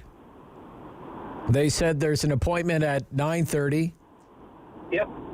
You got in the car, drove to Cornwall. They saw you at 9 o'clock, and you rode 9:15. Yeah, with your vaccine. Didn't even have to wait because all the other places, when I got it done in Orleans, I had to wait till the exact time of my appointment. Yeah. There they said just go on in. There was tons of room. And there's lots of appointments apparently still available for today. Oh, that's good. Okay. Do they still make you wait? I imagine they must still make you wait the 15 minutes. And, that was the longest wait, is just having to wait afterwards. Waiting afterward. It was nice and straightforward and very easy. Very cool. Easiest thing I've ever had to do. And now you're double dosed. I'm double dosed. It's all done for you. All right. What if it had been Moderna? Would you have been so eager to? Oh, you got Moderna. Okay. Yeah, it was. My first one was Moderna. I was hoping for Moderna because I know the science isn't all there. They say it is safe, but I prefer keeping it safe anyway. So, yeah. Okay. But if it was Pfizer, I probably would have gone in. You would have gone in anyway. Okay. All right. Yeah. Well, Nick, very well done, sir. It sounds like it was easy for you. That's great news. Oh, it was the easiest thing I've ever done in my life. Good stuff, sir. Thanks for calling. Thank you. Yeah, bye-bye. Yeah, you too. Yeah, imagine that. 10 to 8, he's done by 9:15, despite the fact that he drove to Cornwall to get it done. Isn't that a great story? 10:45, be right back. Rob Snow Show on City News.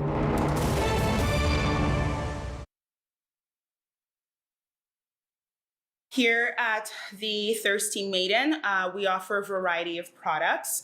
So everything from breakfast items, so it's breakfast sandwiches and scones, which have become a staple item here at the cafe. We have an assortment of pastries and cakes and desserts. So we're really big on our dessert bar, which a lot of people come here for. And of course, our delicious coffee beverages. So we do offer not your typical lattes, things like a chocolate banana coconut latte, cinnamon coconut, which is my favorite, and our take on even a pumpkin spice, which we add nutmeg and a dash of cayenne in just to give it a bit of a kick. When you start a business, you don't factor in all the things that could go wrong. You think anything that goes wrong, any failure, it's got to be something on your shoulders. You didn't market right, you're carrying the wrong products, you didn't price your items correctly, all the things, right? But when this pandemic began, things going through my brain were I didn't factor in a pandemic. And we were just starting to grow. We were about to blow up, and I think I spent 2 days crying. And then I shut my business down for, I think, a period of 2 or 3 days. And just being at home during that time, I realized this is not me. Anybody that knows me knows I'm a hard worker. I don't give up, and I'm a go-getter.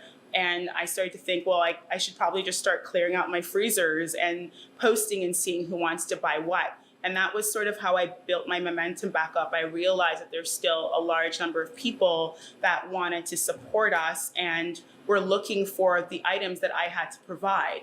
So we started there. Then I reopened literally not even 3 or 4 days after I'd closed my doors, and then started doing curbside pickups and deliveries.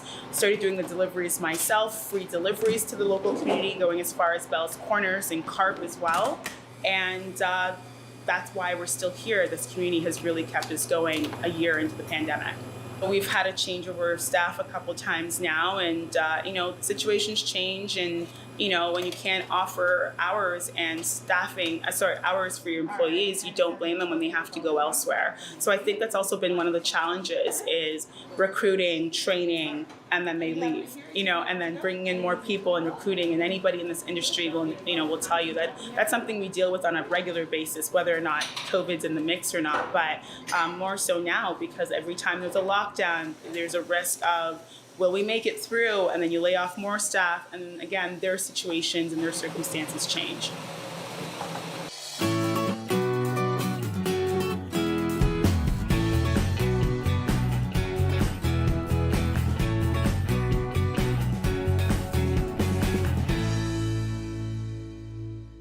It's time to talk back on the Rob Snow Show. Have your say and call now. 613-750-1310. We are collecting second dose stories this morning on the Rob Snow Show, Talkback Hour. What's your second dose story? Did you get a second dose locally here? We're at 20%. We're at 20% nationally, 23% in Ontario. Did you do it locally? We just took a call. Somebody 10 to 8, booked an appointment 10 to 8 in Cornwall, quarter after, about 9 o'clock, and vaccinated quarter after 9 out the door from Recreation Complex in Cornwall. But last week it was Castleman, Kingston, popular destination, Kingston. If you've had your second dose, give me a call. Was it a chore? By the sounds of things, David, we've done this show a couple of weeks in a row now, second dose stories. I've yet to hear a bad news story. I mean, everybody's pretty happy. They're getting, they're done. They're done, fully vaccinated, right? Yeah, everybody says it's easy peasy. Yeah. So Moderna is in the news. Lots of Moderna, not so much with Pfizer because of a delivery delay. So, if it comes up and you had Pfizer for a first dose and you're offered Moderna for a second dose, the health experts say they're basically interchangeable. Is that good enough for you? It'd be good enough for me. I had AstraZeneca. I'll take whatever's available come the second dose, but I'd like to know your opinion on that. And given just kind of where we are, 76% of the population has had one dose of vaccine, and 23% is fully vaccinated. That's the Ontario number. Can we accelerate the reopening? We're still in phase 1 here. Can we accelerate the reopening? Doesn't seem to be any any push on from anyone in the Ford government to accelerate the reopening of Ontario's economy. Let's take another call. It's Frank in Ottawa. Frank, good morning, Frank. Good morning. How are you? I'm good, Frank. What's your second dose story? I called in today to try to accelerate my shot from August to sooner. Okay. And, so I called in about 10 after. I waited online for lovely jazz music, by the way, on hold. Yeah. But I waited for about 35 minutes, and I got a lovely person on the phone, and they asked me when I wanted to book it. And I said, okay. I booked it for June 29th, close to home, over at Canterbury. Okay, week from tomorrow, yeah. Okay. Yeah, so it accelerated from August 22nd, so good for you. That's good. Good for you. And your first dose was what, sir? Pfizer. Pfizer? What if it's Moderna that's for the second dose? Yeah. Yeah, you'd rather have Pfizer, right? Is that what you're saying? I'd rather. Okay. I Gotcha. called in before. I'm not like an experiment. Right, sure. And Fair enough. The Canadian medical thing, they seem to ride the coattails of a lot of other health professionals around the world. But, it's a never-ending story and always changing. So, but one of the things I wanted to say is, like, you hear a lot of kudos for people working on frontline responders, et cetera, health professionals. But I have to give kudos to the people that work the phones at these bookings, because they must be swamped too. I don't know how many hours they work a day, but I can just imagine how many calls they get. Constant, same thing. Some people probably get angry at them. I had to wait, but I told her, I said, thanks for what you're doing, and make sure that you pass that around your office to all your co-workers, because you never hear about that on the news or anywhere. Okay. All right. Yeah. Thank you, sir. Yeah, it's a great issue that you raised. Thank you, Frank. And good luck next week. Okay. Rodney, you're on City News. Rodney. Hey, good morning. Hey, mine's not as fresh as Nick's, which was called this morning, got shot this morning. Yeah. I was late yesterday afternoon. Yesterday. You got a second shot, did you? So you're done, Rodney. That's it, buddy. You're done. Hey, I'm done, except I got my waiting time. Right. And my caution time to watch it. Well, yes. But it must feel good. Must feel good to have that done and over with, right? I hadn't really thought about all of that. Okay. Okay. Hey, but I was going to make the comment that I got the Pfizer, I got the Ferrari. Yes. And then that's a Ferrari in my arm to go with the one that's parked in the garage. There you go. Okay. And then the one parked in the garage, that's actually a tractor. And both Ferrari and Lamborghini started off as tractor manufacturers. One made a sports car, and then the other made a sports car. And in North America, they're more known for their sports cars than their farm implements. Okay. All right. Okay, you've got me beat on that, Rodney. Okay, hey, and I got another important thing for you, which is reopening the country. Reopening the economy in Ontario, anyway. Yeah. Well, hey, I got vaccinated yesterday. Yeah. Does that make me totally safe? And is it 3 weeks, 4 weeks, or 12 weeks? So that'll be a big question for the federal government for, the quarantine rules. Gotcha. Thank you, Rodney. All right. Thank you. Okay. Bye. Yep. Madeline. Good morning, Madeline. You're on City News. Good morning. Yeah, hi there. And I got my second shot on the 16th of June. On the 16th of June? Yes, just last Wednesday. Okay, good for you. There was here. Good for you. I'm 70. Yeah. And I tried to book ahead prior to that. And, they wanted me to go to Orleans and then to the sports place. I said, no, I'm not going all over. It was at St. Joseph High School on the west. On where, sorry? Where? Lagoie. Lagoie. Okay. It's a street right next to the Johnston venue. Okay. They had it a pop-up site. Yes. And we had to go in the morning to book. It was on from 11 a.m. to 9 p.m. First come, first serve. And we had to go there. There was only about 6 people ahead of us.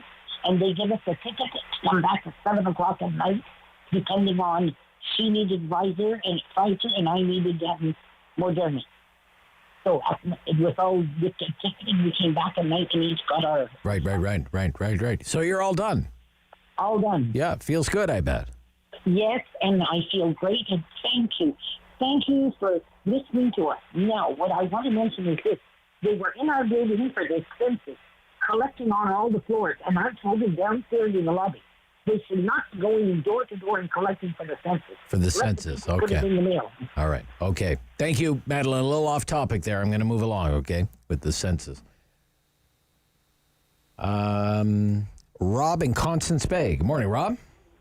Morning. What's your second dose story? We got our first dose in mid-April in Canada, and we were supposed to get our second dose in mid-August in Canada, but we have a pharmacy here now in Constance Bay, and my wife put our name in there, and we got our second dose last week. Wow. Couldn't have been easier. Just got an email from them that it was available, filled in the form, and away we went. Good for you. What kind of vaccine was it? They were both Moderna both times. Both Moderna. Well, that's good. And that's good. No side effects or anything. A little bit of a stiffness in the arm for maybe an hour or two, but just an hour or two. Okay. Yeah. I'll tell. When I had my first dose of AstraZeneca, I had a sore arm for a good 3 or 4 days, but it's fine now. And it's apparently not unusual. Yeah. Yes, I think that's maybe the most common side effect or whatever. Same thing sometimes when you get the flu shot, you have a bit of a sore arm. As far as the economy, too, as far as I'm concerned, we've been waiting 15 months now. I'd like to see us wait the 2 more weeks. Okay. And then if the numbers of Ontario, we should be up even more over the 23% in the next 2 weeks, obviously, and then maybe look at stage 2 and stage 3, moving them up. But if we could get the second dose of Ontario, let's say up to 30% or a little bit more in the next 2 weeks, I think we would then be a lot more confident, I guess. Be in a better place. Be in a better place. And whatnot. Okay. Thank you, Rob. Thank you, sir. All the best. Take one more. It's Laura in Bell's Corners. Laura, good morning. Hi, Rob. Hi. I called you last week. I booked an appointment in Alexandria for July That's the 9th. right. And how did that go? Yeah. Well, it hasn't been July the 9th yet. Oh, yeah, July 9th. I was able to move my appointment up and got my second shot on Saturday at the PN Sportsplex. Oh, good for you. Okay. Yes. Okay. I got Pfizer. Yeah. So I mixed and matched. My first one was AstraZeneca. Oh, okay. And you're cool with that? No problem with that? Yeah, I have no issue. I'll take what's given to me, and hope all goes well. Right. But it was a 2-hour process in the P, and it wasn't quite as fast as a lot of other places. Right. But a little far behind, about 45 minutes late giving out shots. But all in all, it's done now, and I no longer have to travel to Alexandria. There you go. It's done, and you're happy. I'm very happy. Even though you had to mix and match. Okay, Laura, thank you. Thank you. Right. Yes. And I'll do my best learning how to use a calendar. 10:58, Rob Snow Show. That's it for the Talkback Hour for this week. Geoffrey Johnston for today. We'll do it again tomorrow after the 9 o'clock news. Geoffrey Johnston, Kingston Whig-Standard coming up right after the 11 o'clock news here on the Rob Snow Show on City News.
is City News. CIWW 1310 AM in Ottawa. And CJET 1011 FM in Smiths Falls and the Valley. Number 1 for local news in Ottawa and the Valley. This is City News, now on 1011 FM and 1310 AM. It's Monday, June 21st. Good morning. I'm Andrew Boyle. Right now in Ottawa and Smiths Falls, 22 degrees, and here's what's making news in Ottawa and the Valley. The Ontario COVID case count today is below 300. Now, 270 new cases today, and of those, 12 are in Ottawa. The only other area in our region that the province says we have new cases would be Renfrew with 1. Both Leeds-Grenville-Lanark and the Eastern Ontario Health Unit reporting no new cases. Now, the new ones in the province come from just over 13,800 completed tests, the positivity rate at 2.5%. The province also says 3 more people have died from COVID-19.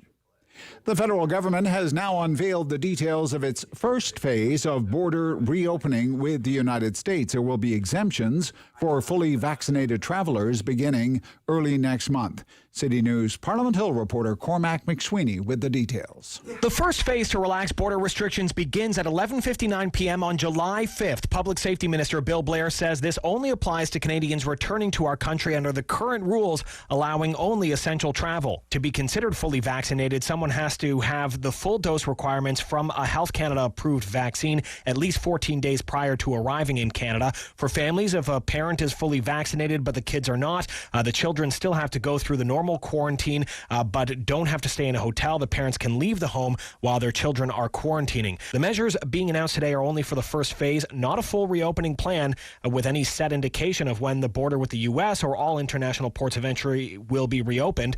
The Transport Minister also announcing today the ban on passenger flights from India is extended for another 30 days. However, the restrictions on flights from Pakistan will not be renewed, so flights can soon resume. Cormac McSweeney, Parliament Hill. City News Time, 11:02. We are under a severe thunderstorm watch for the entire region. Environment Canada says conditions are right for severe thunderstorms, may be capable of producing strong wind gusts up to 100, large hail, and heavy rain. These could develop this afternoon in an area stretching from Kingston to Cornwall to Ottawa to Sharbot Lake. Right now in Ottawa and Smiths Falls, it's 22 degrees. The storm Claudette is now tropical storm strength this morning as it nears the coast of the Carolinas. Wet roads soaked by Claudette are a potential cause of a multi-vehicle pileup on Interstate 65 south of Montgomery Saturday.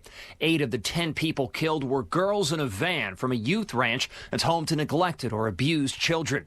The ranch CEO Michael Smith said the group was returning from a beach vacation. Many of our girls, with the situations that they grow up in and things that they've done, they never even been to the beach, so they're always excited about that. A 29-year-old Tennessee man and his 9-month-old daughter were also killed in the wreck in a separate vehicle. Brian Clark, ABC News. And it's expected this storm will hit our Maritimes tomorrow. An Algonquin wayfinding wheel has now been installed at Pimisi O-Train Station. This marks National Indigenous Peoples Day, the wayfinding wheel designed by Algonquin artist Simon Brascu. It was inspired by the traditional 4 sacred directions. These are going to be installed too at all of the O-Train stations and Ottawa City Hall as well. There will be plaques describing their significance. A man facing terrorism charges for allegedly targeting and killing a Muslim family with his truck in London, Ontario, has had his case adjourned yet again. Nathaniel Veltman is facing 4 first-degree murder charges and an attempted murder charge in what prosecutors allege constitute an act of terrorism. Court heard Veltman is close to retaining a lawyer and is due back in court on June 28th. I'm Andrew Boyle for News Anytime. Follow up online at ottawa.citynews.ca. He's the opinionated Ottawa icon. The Rob Snow Show returns on Rogers TV and City News. 1011 FM and 1310 AM. Geoffrey Johnston is back from the Kingston Whig-Standard, columnist on international affairs. Good morning. Good morning, Rob. Yeah, it's nice to hear from you. You write in the Kingston Whig-Standard this week that the global pandemic is not over, not by a long shot. Why do you say that? Yeah, well, I'm glad everybody's getting their second dose, and it looks like we're going to have a good summer here in Canada. But I just want people to understand that even though things are starting to return to something resembling normal in this country, in many parts of the world, low and middle income countries, the pandemic is really escalating in some places, and they have not been vaccinated. I recently wrote about the situation in Peru.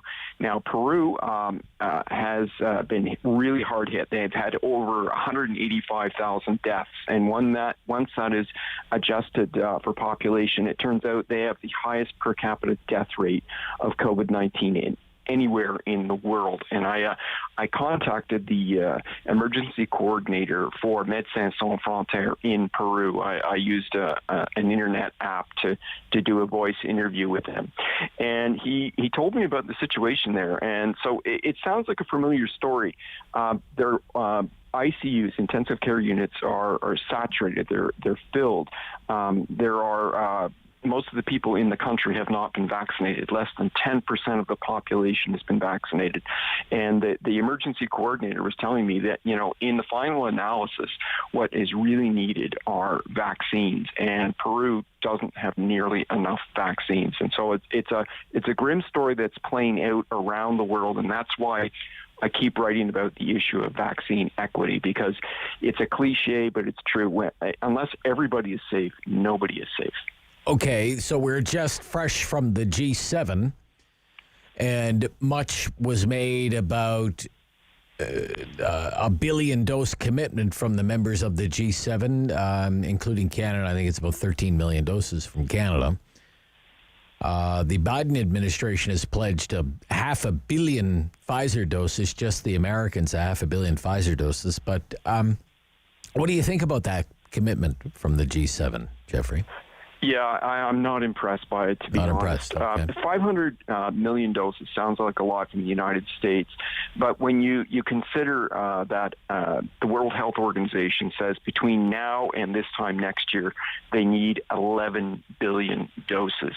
The World Health Organization, the World Trade Organization, the IMF, the World Bank, they're all saying that we've got to actually, by the end of this year, vaccinate 40% of the world's population. And when you look at the fact that COVAX, the International Vaccine Alliance that's providing vaccines to low and middle income countries, is right now, today, facing a deficit of 190 million vaccine doses. What's needed right now are actual doses. And this pledge put forward by the G7 doesn't actually send out doses in large numbers right now. So, for example, Canada is supposedly giving 13 million doses, but we're actually not giving actual doses. What we're doing is we're just not going to take the doses from COVAX, because we've taken doses from COVAX. We took AstraZeneca, and we're just going to... I don't think a lot of people know that. I didn't know that. Yeah, so we're not actually going to be sending them actual doses. So as we talked about last week, UNICEF is actually asking Canada to send 1 in 10 doses of Pfizer or Moderna, whatever we receive this month from manufacturers. They want us to actually send the physical doses, because the problem is there is a shortage of doses in the world, and giving more money or saying we're going to decline the COVAX doses does actually nothing to put more doses into the system. As I say, COVAX is right now 190 million short. So the G7 is saying that they're going to give a billion doses over the next year. Well, the emergency coordinator whom I spoke to in Peru says there are a lot of countries, talking a good game, but what we need is help right now. They need the doses this month, not a year from now. Right. And the actual doses, I mean, that's one thing, but there's an entire infrastructure behind it, right? You need the transportation infrastructure, you need the refrigeration, and sometimes you need deep freezing. And Absolutely. So there's this whole cold chain that has to be in place. Yeah. So UNICEF was talking to me about this because UNICEF is the lead organization that's procuring and distributing these vaccines. So in a developing country, and this is a particular problem in Africa, so you need the cold chain refrigerators at the airport, and then you send them out to the regional health centers, and you've got to make sure that they've got the cold chain there. And then in the local areas, they've got to make sure that there's refrigeration there. And every step of the way, everybody involved has to be trained, and they have to have quality control standards. And then on top of that, you need syringes, and then you need the safety disposal boxes for the syringes. And so they need training, and they need money.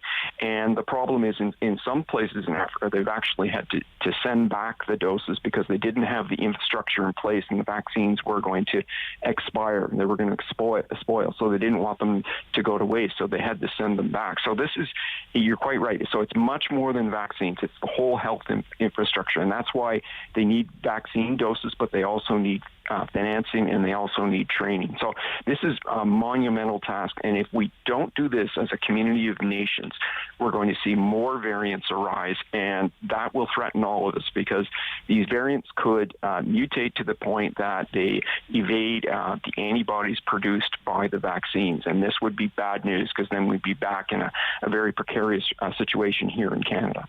Okay. I just want to circle back to Canada's commitment here internationally at the G7, because much was made in advance of the G7 that Canada was the last G7 country to commit to donating any vaccine internationally. And then later in the G7 summit, it was revealed what our commitment actually would be. And you write for your column for the Whig-Standard, according to a statement issued by Prime Minister Justin Trudeau's office, Canada's $1.3 billion contribution to the Access to COVID-19 Tools, otherwise known as ACT Accelerator, is being used to provide up to 87 million vaccine doses to developing countries, and Canada is also donating 13 million doses procured by Canada to other countries through COVAX. So that adds up to 100 million doses. So, I mean, are we actually donating 100 million doses, or? No. And so that goes okay. to what I want you to be, if you could break that down a little bit more so I understand that better. Okay. So this is not all new money. This is all the money we've given up to date. So yes, Canada has been generous. We were one of the first countries to give to the ACT Accelerator and to COVAX, but we're not actually sending those doses. We're giving them money, and then that money that goes to the ACT Accelerator would go to probably providing tests, because that's what's really important. That's why in Peru they had to revise their numbers because they didn't have sufficient testing. And before they were just saying that if you had a positive test, we'd count you, but a lot of people weren't tested, and so they had to revise it, who had symptoms and whatnot. So it's important to have testing and therapeutics. But we're actually, right now, not increasing, that money is not increasing the global supply because the wealthy countries have bought up most of the vaccines in the world. We don't have generic drug makers making these vaccines right now. And the bottom line in all of this is we're actually not sending any physical doses right now, and that's what the countries need right now. So UNICEF and Médecins Sans Frontières are saying we need to send doses right now. Médecins Sans Frontières, once they found out that Canada was not actually sending the 13 million doses, that we were just declining those doses, they were very upset. One of their humanitarian advisors whom I've interviewed went on Twitter saying, this was, basically flim-flam. And it's disappointing because Canada's talked a good game. And as I said last week, if Canada does what UNICEF is asking, donating 1 in 10 doses that we receive this month and then increase it next month, there will be pushback in this country because people will say, well, Canadians will die because they don't get this. But the fact is, Canadians will die in the future if we allow the vaccines not to get into the developed world. If we allow the variants to take off, then our lives are going to be at risk. And the thing is, we really have to consider this as a global health issue and not just a national health issue. And that means we've got to start vaccinating people in the developing world at a greater rate than we are right now, or we're all going to be in big trouble. Okay. Thank you so much for your time this week, Geoffrey. Some great points that you raised. From the Kingston Whig-Standard International Affairs columnist, Geoffrey Johnston. Dave Sali standing by. He's with the Ottawa Business Journal. We'll talk about some of the big stories locally, including a major development in a prime plot of real estate right near the LRT. Coming right up here on City News.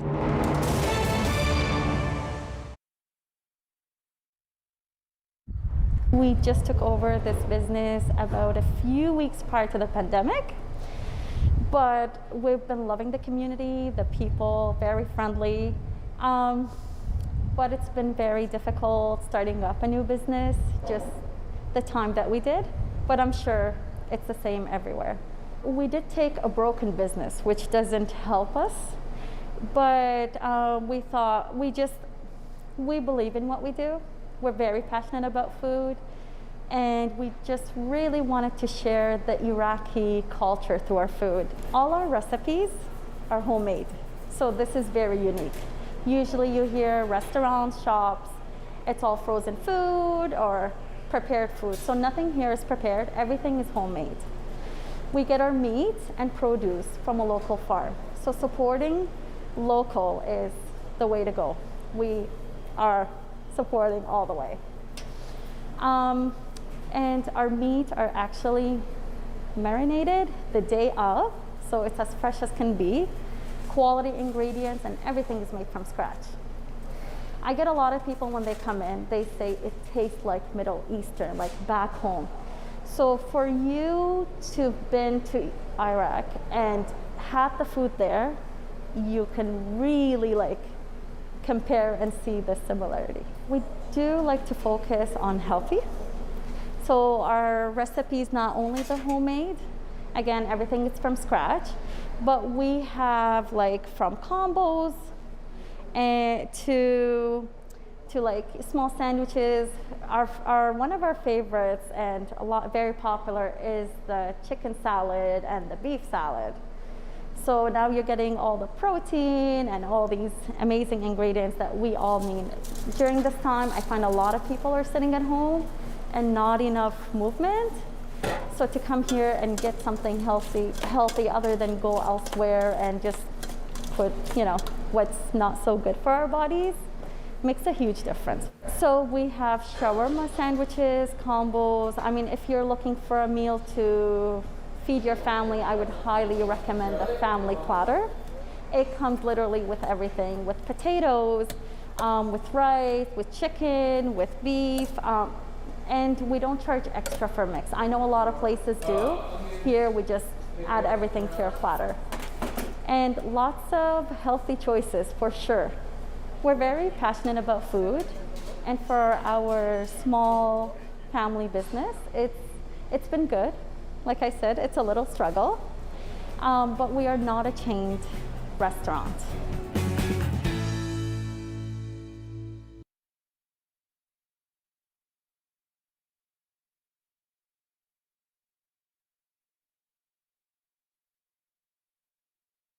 Strong voice. Strong opinions. The Rob Snow Show returns on Rogers TV and City News. 101.1 FM and 1310 AM.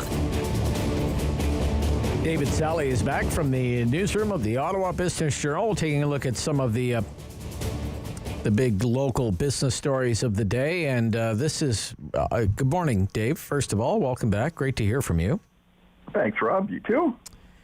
Well, we could do it. We do a story like this every week, and this is the kind of development that the city is in love with, of course, and it's called transit-oriented development. And there's a big one in the works, potentially for the Trillium LRT line, and it's quite impressive. Tell us about Corso Italia LRT. Well, Rob, I mean, I know you love real estate, so I've queued this one up just for you. Just for me, thank you. Yeah, absolutely. And it is a big one. I mean, this is and it's been going on. This is not this is not new in the sense that these plans have just been unveiled. This is something that's been in the works for a couple of years now. It's undergone some changes, though. It's sort of evolved a bit. So this is at 951 Gladstone and 145 Loretta Avenue North, which is basically just just on the boundary of Hintonburg, really, by on the Trillium, on the future Trillium or the current Trillium LRT line that's being extended, and it's right. It's very close to Carling Avenue, and it's kind of in Gladstone, and and it's going to be the new LRT station there. Corso Italia is what they're calling it. That's going to be a new stop on the southbound line, and CLV Group Developments, which is more known for being a residential landlord for managing and owning rental multi-residential properties. It's the lead developer on this one. And it used to be partnered with Trinity Development Group, which you know well, has the big 3-tower proposal just a bit north at the Bayview station plan there. Those are going to be 3 even taller towers, 60 stories possibly.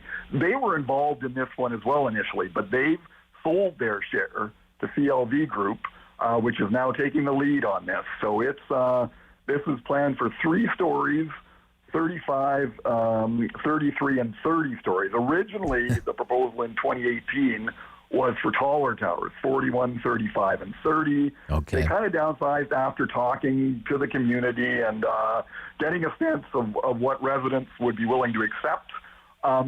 So that's what the plan is now, about 850 residential units, 177,000 square feet of office space, and 17,000 square feet of ground floor retail.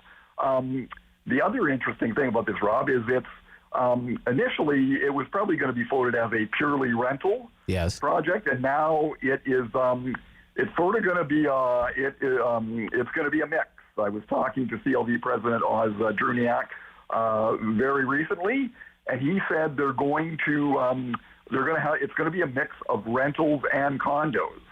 Now, exactly what the ratio is going to be, they don't know yet. That'll all depend on market demand, and the design is still kind of evolving, but that's what the plan is. And the other interesting thing is there's, of course, a heritage building at 951 Gladstone. Right. Yeah. The Standard Bread Building, built in 1924. Used to be a bread factory. Yeah. Used to be a bread factory. It's now home to an artist collective, and that will be maintained. That is going to be restored to basically the exterior to its original its original look. And then the inside is going to be completely refurbished, upgraded, and they are going to continue to basically reserve this for artist space, for studio space at below market rates. So that's the plan. That will be key, and that will be key. Yeah. Absolutely. Yeah. They are going to have parking there, I notice. And they are going to have parking. Underground parking. 850 units. 530 parking spots. So you can see that they're in an underground parking garage. So it's not enough. There's not one spot per unit.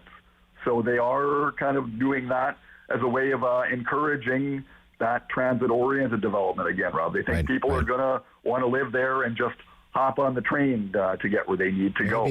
So, yeah.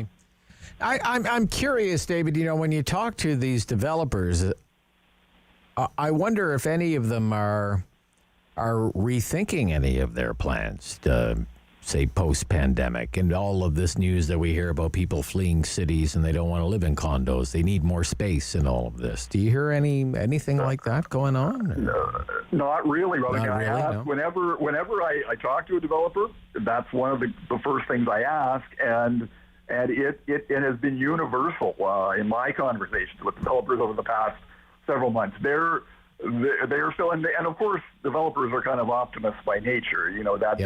They always think the market is gonna, if it's in a downturn, it's gonna turn around, and if the market's going strong, it's going to stay strong.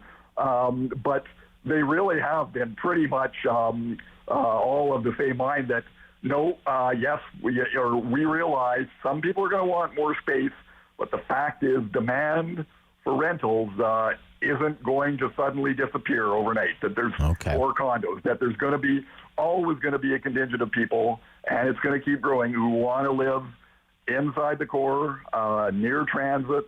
So they're really, certainly Druniak said, we still feel like mass transit is the way of the future, and once we're all vaccinated, things get back to normal, that people are going to get back on the trains, and they're going to want to live near the LRT. So, so no, I'm they not better hope so. Yeah, well, exactly.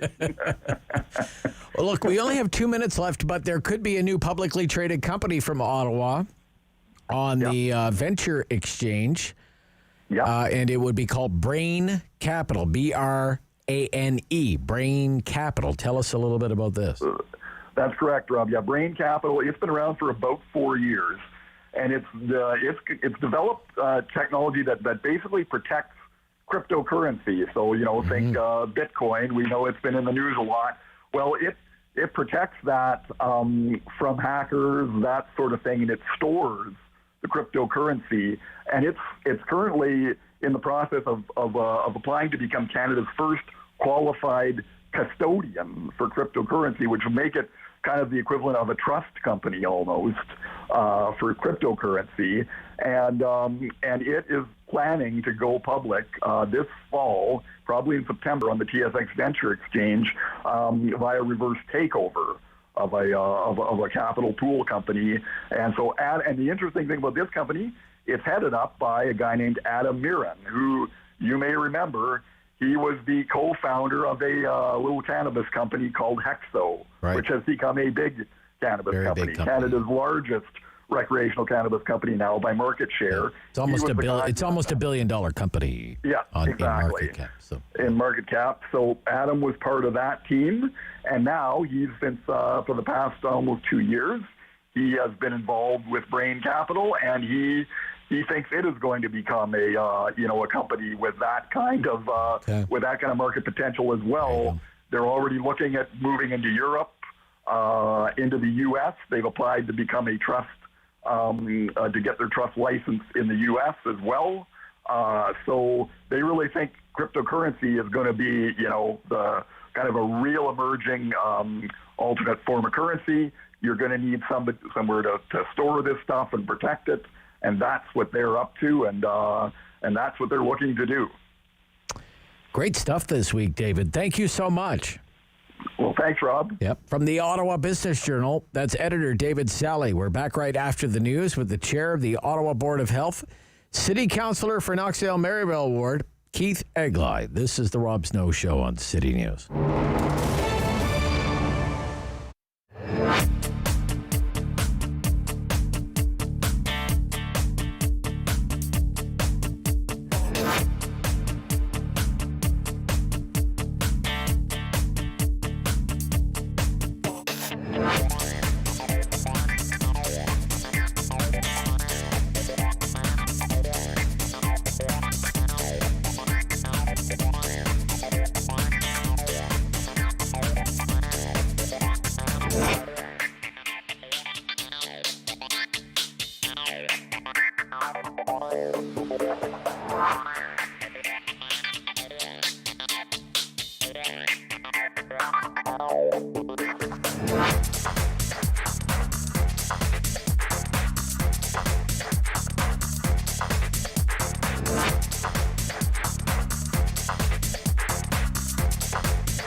Number one for local news in Ottawa and the Valley.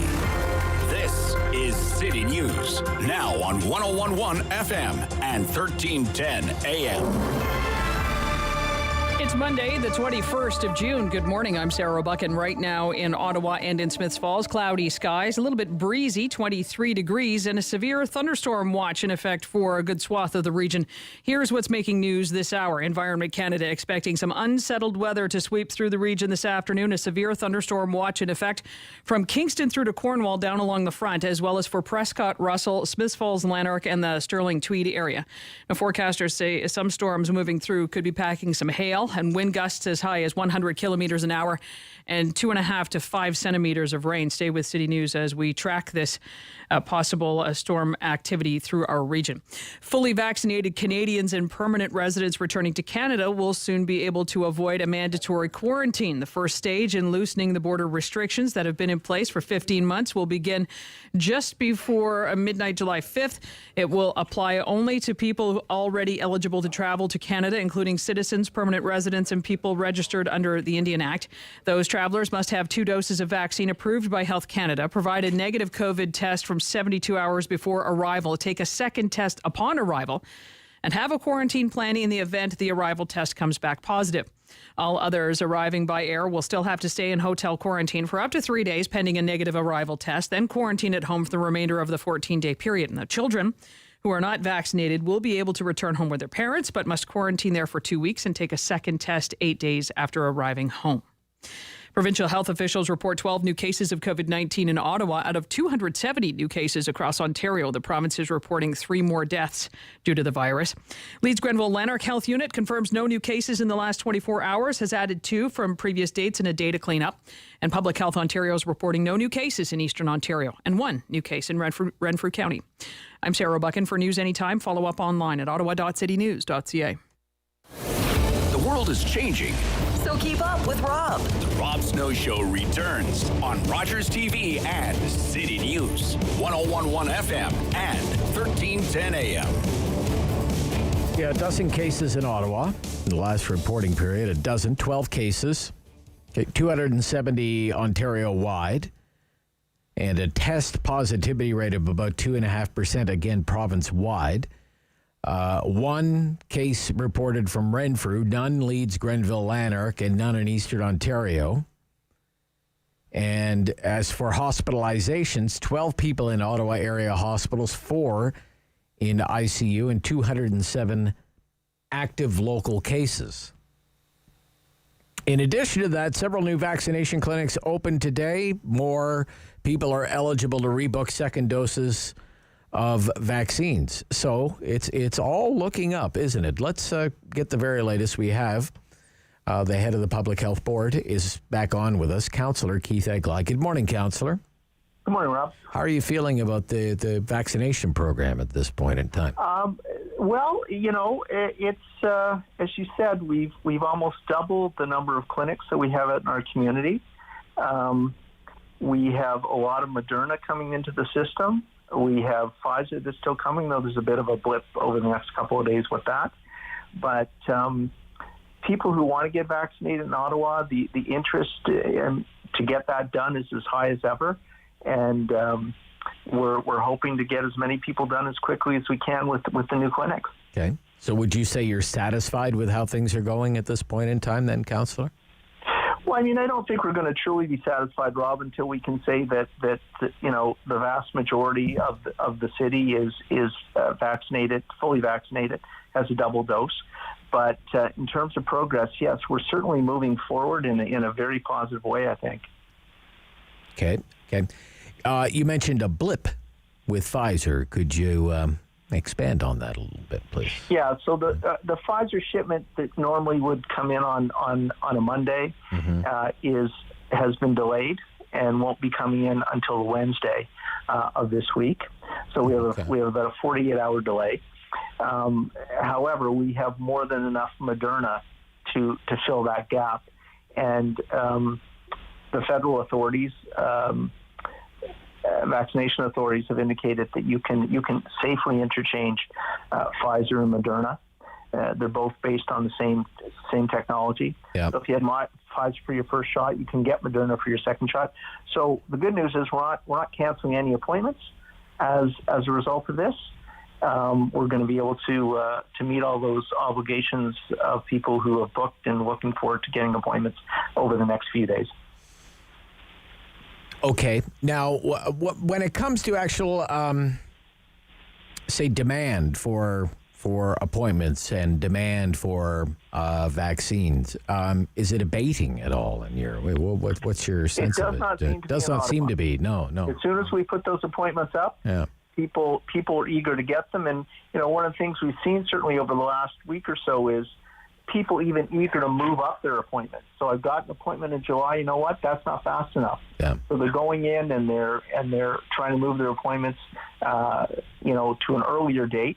And the good part about that is it creates some churn, but that means that other appointments are becoming available for people. So there's no hesitancy that we can see in Ottawa. People are keen, they're eager, they want to get double vaccinated, they want to get back to normal, and so we're trying to accommodate that as best we can. Okay. What's your sense of this now, Councillor, after all of this time? Are we in the latter stages of this, the final innings? What's your feeling? Well, it's and I've said this on your show before, Rob. I'm not a doctor, right? But I think there's still a lot of variables out there.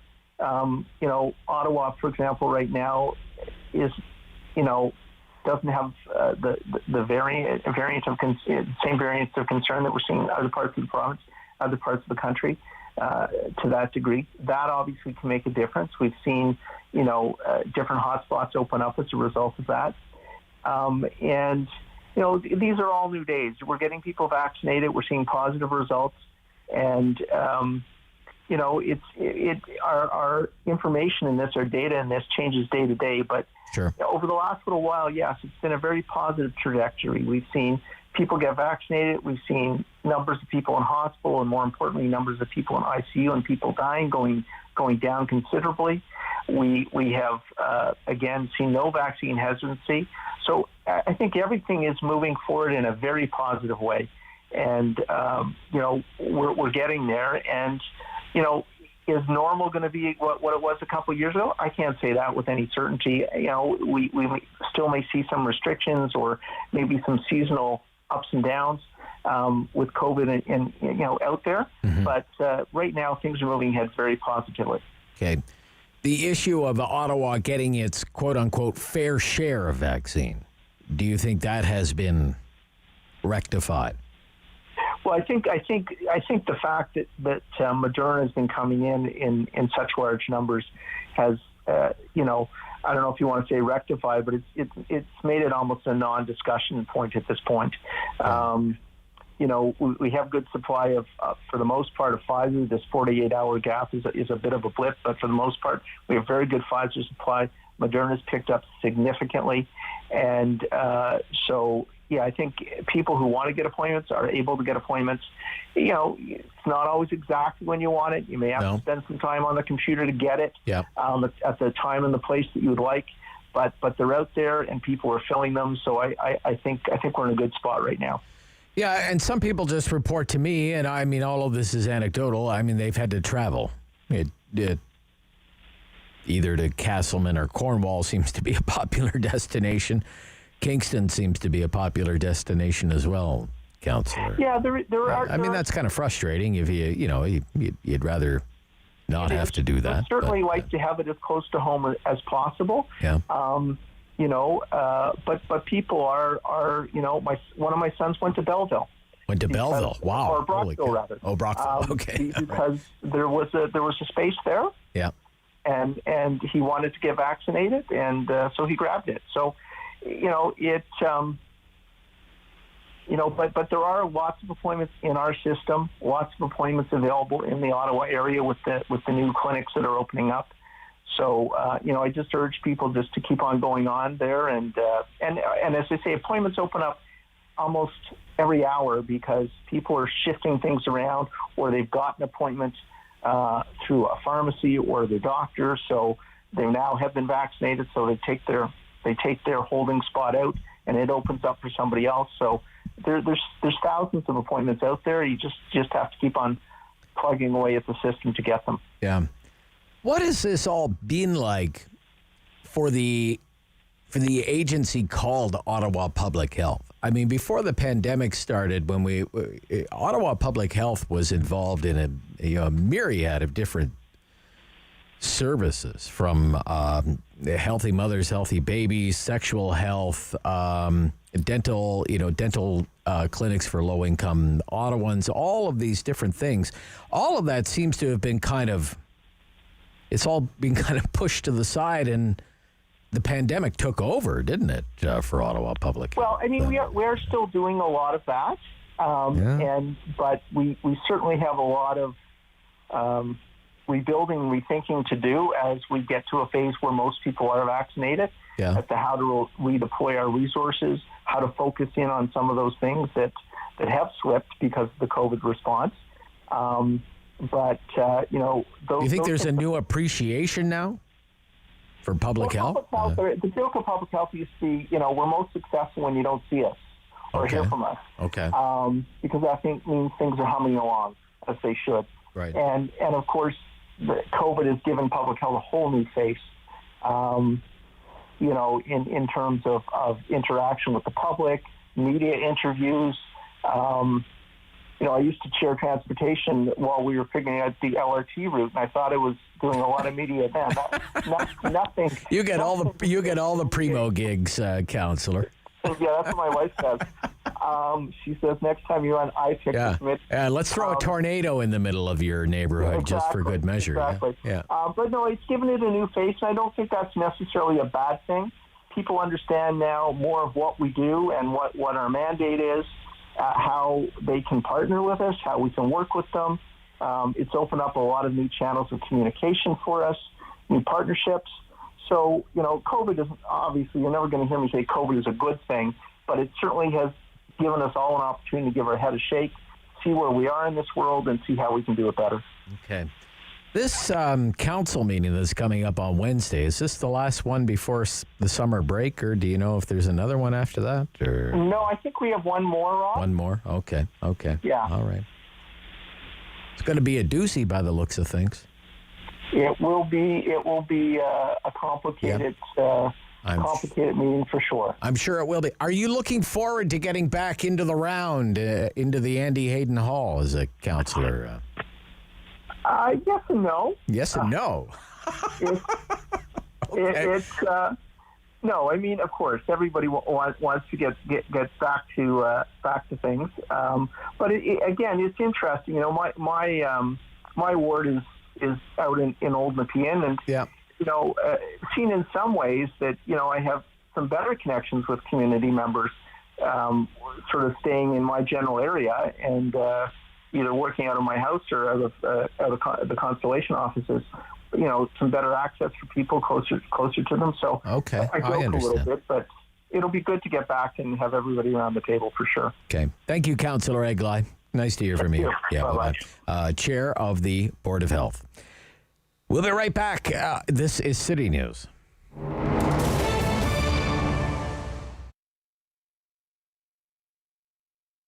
So Rideau Rockcliffe Community Resource Centre has been around since 1982, and it's here to serve residents of Ward 13. So our focus is on helping to reduce poverty in this community, as well as empowering residents to find resilience within themselves. So one of the new focuses of our centre is around food programming. So you'll notice today when we go around on a little tour that we have a number of food programs here at the centre. So one being obviously our emergency food program, which is really great. So residents can come and access food when they are in need. We also have a number of food-based social enterprises here at Rideau Rockcliffe as well. So one being the Ottawa Good Food Box, another being Market Mobile. One of our new initiatives that started this year as response to COVID is called Good Food on the Move, and it's a click and collect online store, and we have 7 pickup locations throughout the city. More sort of local here for Ward 13 residents, we've also started a free produce market as well. So community members can come on Wednesdays and Fridays and be able to access additional free fruits and vegetables. Social Harvest Ottawa is one of the social enterprises here at the Rideau Rockcliffe Community Resource Centre. We operate this great urban greenhouse, and our work is not only to grow nutritious and delicious food, but also to nourish communities with community members here in Ward 13 and beyond. The greenhouse is a year-round project. We're a team of 4 employees working here. We have 2 full-time employees and 2 part-time employees. We focus on growing microgreens from late fall to early spring and hothouse crops in the summertime, such as tomatoes and cucumbers. The Mission food truck we're in our 5th week of collaborating with them to come visit our center, and we just got in on it at the right time. They were looking for new communities to branch out to. They said absolutely. Right now they're funded through donations. They travel around Ottawa and just give out delicious, fresh, hot food to people as well. We have at our center the Ottawa Good Food Box as well as the Markmobile. So Ottawa Good Food Box has been around for 25 years and Markmobile is a little younger, started in 2014. So they both have the mission and the mandate of making fresh food more accessible and affordable in neighborhoods that lack access to a grocery store. So I think the greatest need that we've seen as a result of the pandemic in our community is people that we maybe have never needed to access our services before, right? So a lot of people have had, layoffs. Maybe they're just not able to work because they have to stay home with their children, over the summer, that sort of thing. So we've definitely seen the need go out, particularly for our food programming, as well as some of our counseling services as well. So it's a heavy time for people emotionally.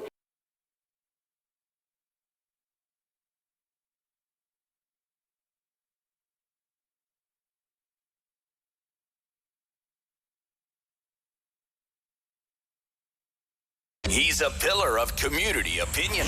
The Rob Snow Show returns on Rogers TV and City News. 101.1 FM and 1310 AM.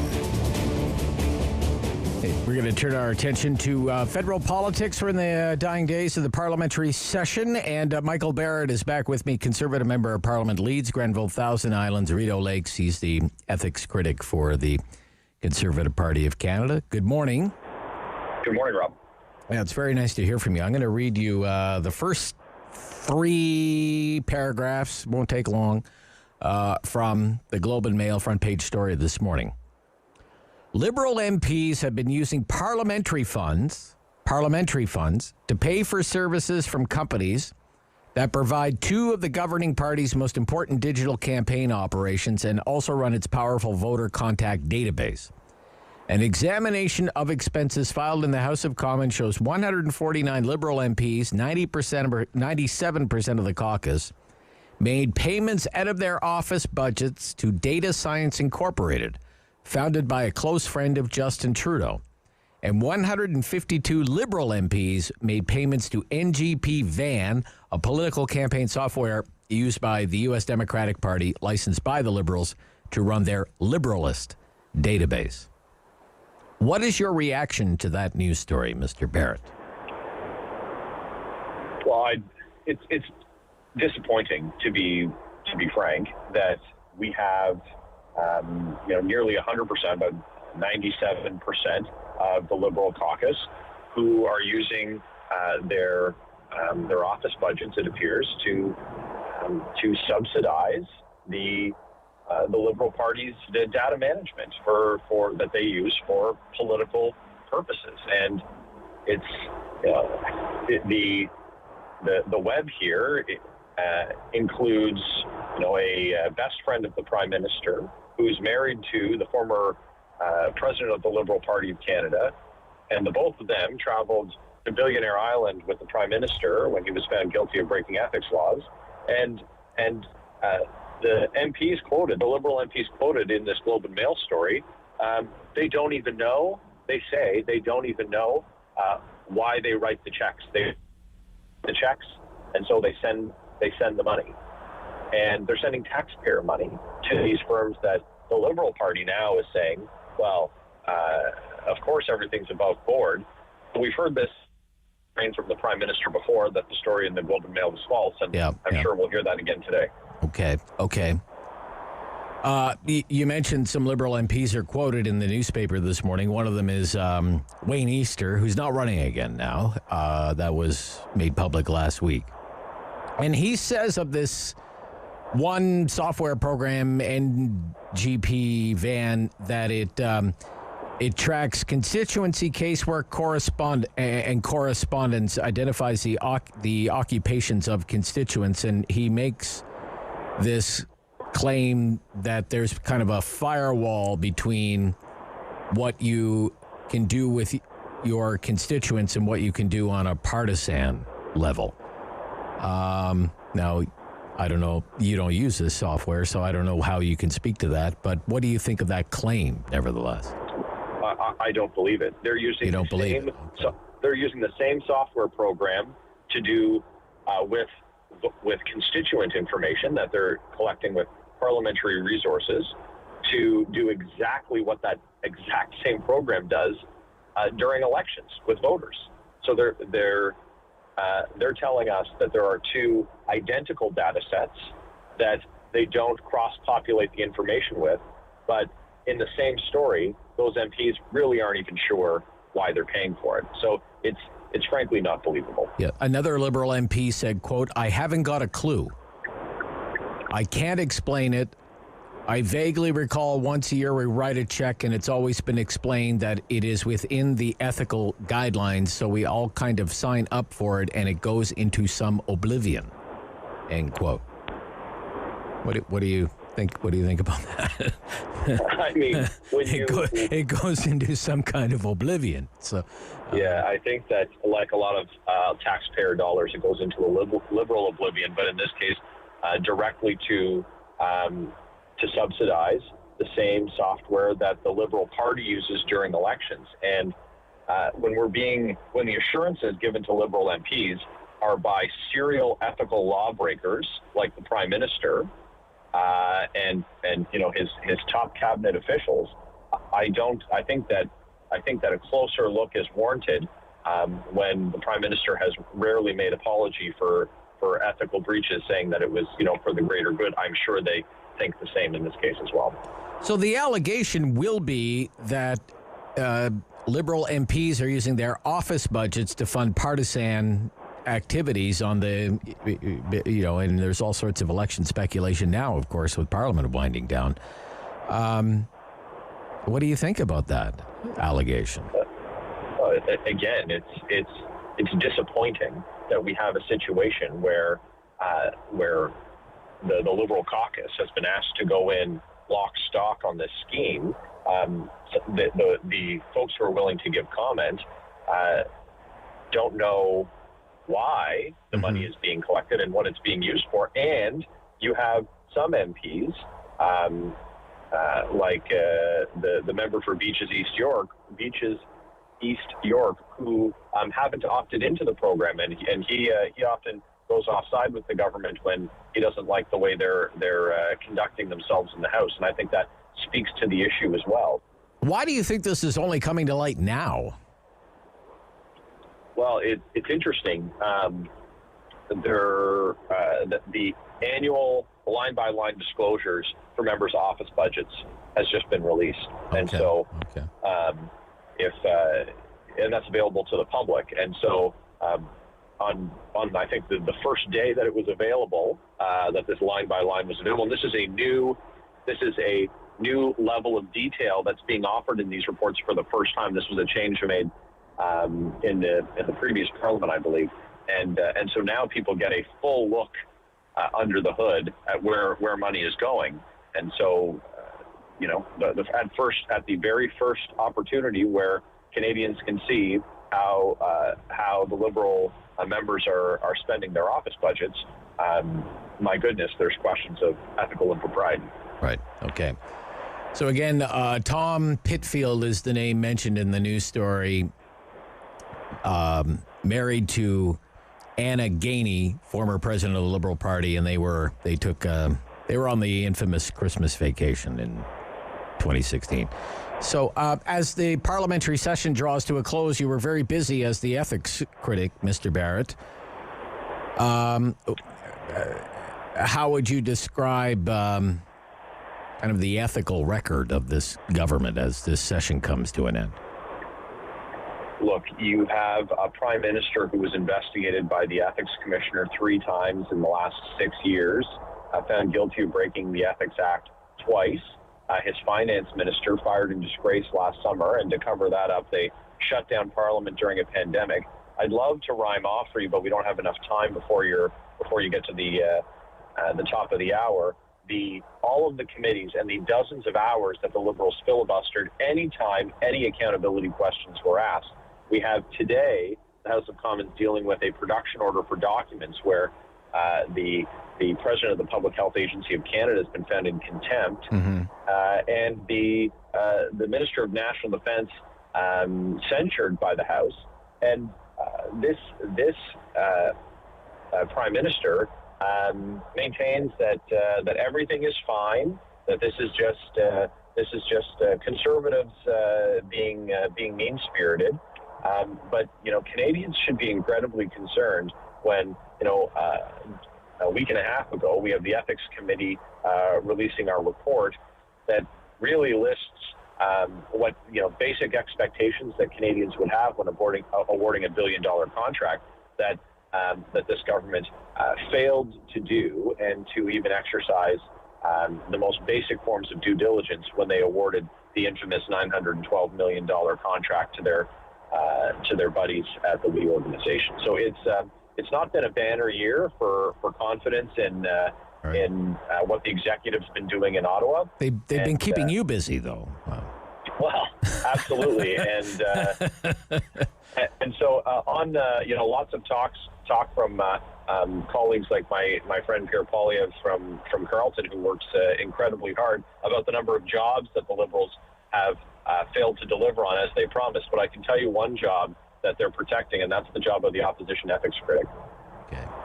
Thank you, Mr. Barrett. Good to hear from you.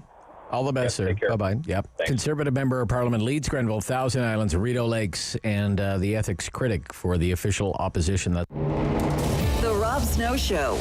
Weekdays 9 to noon on Rogers TV and City News. 101.1 FM and 1310 AM.